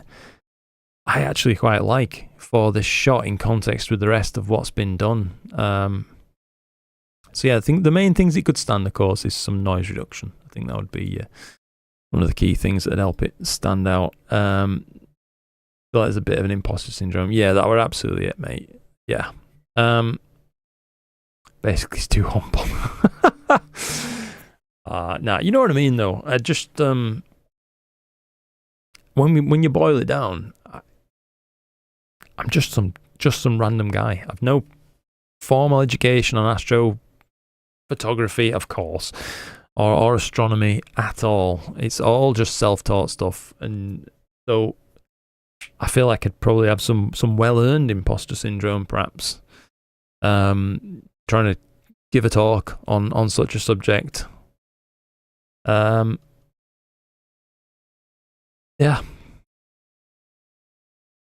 I don't know. Maybe I'm talking nonsense. Perhaps I could do it fine. Actually, I don't know. 5 hours of luminance. William Optics Zenith StarStar73. 585mm Pro. LRGB filters. Bottle 5. STF. GradientXTerminator. Okay. All processing pics in sight. So it's a very nice luminance channel so far, I'd say. Is that, mate? Tons of detail. Tons and tons of detail. Maybe slightly muted core. Overall, I feel like it should be allowed to blossom a touch more and become slightly brighter than the arms, because as you can see, there's not that much difference between the core of the Galaxy and, let's say, some of these spiral arms. But it's a minor nitpick. Sky background could be a touch darker, and of course there's some artifacts left in from stacking across this edge. This straight line that kind of thing. Could all do with cropping out, I suppose, just for completeness' sake, but it's already very promising. Definitely knowledgeable about astrophotography. Thank you, Daniel. It's very kind of you to say that, buddy. I do appreciate it. Joe V, hello there. Joe, good to see you. Think we're all self-taught. That's true, Brody, yeah. Like I say, I feel like I'd probably be fine. I'm okay at thinking on my feet. I'm fine with that kind of thing, but it's more the me against myself problem in a way. I feel like someone, more akin to the Adam Blocks of the world and that kind of thing are the people who should be giving the talks, not me. But I don't know. Maybe I'm wrong. There's probably room for us both. Brian Fowler, at the end of the day, we both do different things. I'm not trying to compare myself with Adam Block, by the way. He knows, he's probably forgotten more than I'll know about astrophotography. Edge 925, Poseidon C, and L Ultimate. Oof, that's a nice shot. I'd love to make a capture of this thing, I really love this target. This was one of those things, I may have mentioned it before, but before I got started at all in astrophotography, Hubble images were one of the main inspirations for wanting to even look skyward in the first place. And while the key one probably that kicked it off for me was M16, Hubble's image of the helix was right up there as well. And I like this rendition. I like what he's done. If I want to give feedback on it, I feel like the background is very slightly too uniform. Oddly enough, it's almost like it's been masked and flattened. And some of the stars are very slightly orby, to use that term again. But these are very minor nitpicks, when in truth it should be taken in the context it's offered, like this, where we're really paying attention to the focal point. Which is it's just beautifully well done.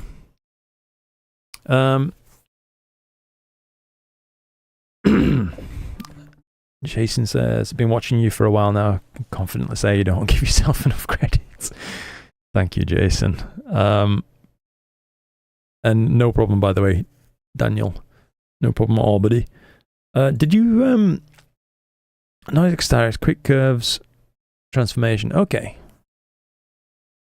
Yeah, it's odd how it's ended up slightly flattened. Now, I know that the core, going back to what we were talking about, the core brightness thing, it is a fairly regular brightness. Galaxy is M33, but yeah, it's odd to see that it's ended up just slightly flat in my opinion, because it's such a beautifully rich and detailed capture you've made. I'd love to see this now with some RGB on top. But yeah, someone up here just asked, by the way, if I'd take a look at their M31 from a little while back. Gilpaul, but Widowmaker. Okay. From user. Shoosh. Oh, here we are. So I found it. Zenithstar 73 V3, D5300 stock. Okay, 6 hours from a Ball 5 Sky. Processed. PixInsight, Graxper, and RC Astro plugins. Rather pretty. Tons of detail, so that's one thing I want to focus on right away. Is I feel like it's been very tastefully processed in terms of the amount of sharpening, etc. that's been applied. That's really well done. I feel like the core of the galaxy is very slightly flat again, like we saw in the some of the other images. It could be allowed to shine just a fraction more, I think. And when we talked about colours, this image has an overall cast of blue on it, which looks great in the arms of the galaxy, but it has bled out slightly into the background too. It's subtle, and it's not eye popping. It's not really even eye catching, but it is there. My eye is drawn to it very slightly. So if I can suggest, I'm assuming you use masks to get the the arms of the galaxy so well coloured. Before you finish with your blues, well, after you finish with your blues rather, use just a touch of green to push it very slightly further away from moving into like the reds end of the spectrum and bring it back towards a tealy bluish colour. It is beautiful as it is. I feel like that would just take it to the next level though. So yeah, cracking shot, all in, mate. If you want one last little bit of feedback, I feel like this fractional remnant gradient tongue twister just up here. So I don't know whether this is the outer edges of M31 or what, but there's some sort of brownish glow going on around here. It's extremely minor, but I'm just pointing out to you because you appear to be very proficient with your processing, so I feel like it's actionable kind of stuff for you. Right, so I'm not sure what happened to the core. Maybe the gradient correction, possibly, but yeah. Atoll Bane. I have a C-Star S50, but I've been bought too. I also have a photo I'd like to send you from it. Awesome, mate. Oh, nice to see you, by the way, Dustin. Hope you're keeping well, buddy. Yeah, if you want to send your images into the Discord, it's always welcome. We do work our way through them on the live streams. It's a great pleasure. It's a good learning opportunity for people every single time we do it. I always learn something. I feel like I come away better equipped than I entered, and I hope that you guys get the same kind of thing from it, even if you're picking up just one little bit here and there. That's how I always view these things. It'd be a great world if you could get 1% better every time you applied yourself to stuff. So, if you come away even 0.1% better, if we do enough of these, you'll become the astrophotographer of your dreams. Or at least that's what I want to do. But yeah, thanks for the hints. No problem, dude. And I think I should possibly wrap things up around about now. I realise it's not been a too long stream, just gone 3 hours, but yeah, I feel like I need to go get in bed next to my son now and make sure he's okay. There's always going to be more clear skies in there and more streams and stuff, but only so much time to spend with him while he's a little baby. So yeah, well said. Thank you, buddy. Yeah, it's like I say, it's always a pleasure, guys. I hope you've enjoyed the live stream. More to come. Thank you very much indeed for your support tonight. Really do appreciate it. And yeah, just to leave you with this, I mean, obviously it just wouldn't be what it is without you guys participating the way that you do. So I want to thank you, hand on heart, really I do, for engaging the way that you do on these streams. It's fantastic. It gives me something to keep my mind ticking over and chatting back and forth with you. It's a ton of fun. Yeah, it is, hearing what you're all getting up to and all the different questions you have, and people helping one another out as well in the chat live as we go. That's fantastic to see. Very heartening stuff in a sometimes pretty grim world at this point in time, and it sometimes. Hopefully this is more fun. Good night, chaps. It's been a great one. Yeah, thank you so much, Don. Getting ready to get out, kids. Ah, yes. My son is 5. It goes by fast. Yes, it is going by so fast, mate. It really is. The pace that he's developing at is just making me go like, it's hair raising. But yeah, got ya. Yeah. I have an 8 and a 5-year-old, couldn't be more right. Thank you. Yeah, the perspective you guys can offer me from that is really useful too. I don't want to muck it up, so I'm trying, like I said, like I talked a little bit about earlier in the stream as well. I want to just make sure I don't put too much pressure on myself and become a less present dad as I can possibly be at this point in time. I'm trying to make the most of my very lucky position with YouTube and enjoy it as much as I possibly can. Super. My son is 13. My son is 23. Wow. Happy birthday to your son then, MC. That's awesome. Dory's 8 as well. Crikey. Awesome. Right then, guys, it's been a pleasure. I will stop before I go off on another random tangent. So, yeah, as always, really, really appreciate your time. Massively appreciate your support, as always, for the reasons I've mentioned throughout. You know what I mean? You enable me to do something that I feel incredibly privileged to be able to do, and it's only possible thanks to you. So, yeah, truly now and on air, I do appreciate each and every one of you out there. Hope you know that I mean it. Let's leave it at that. Anyway, look after yourselves, guys. I will catch you as soon as humanly possible. There's got to be videos I need to start cooking up now. So in between that, live streams and stuff, I think is what we'll do. All right then. Take it easy, guys.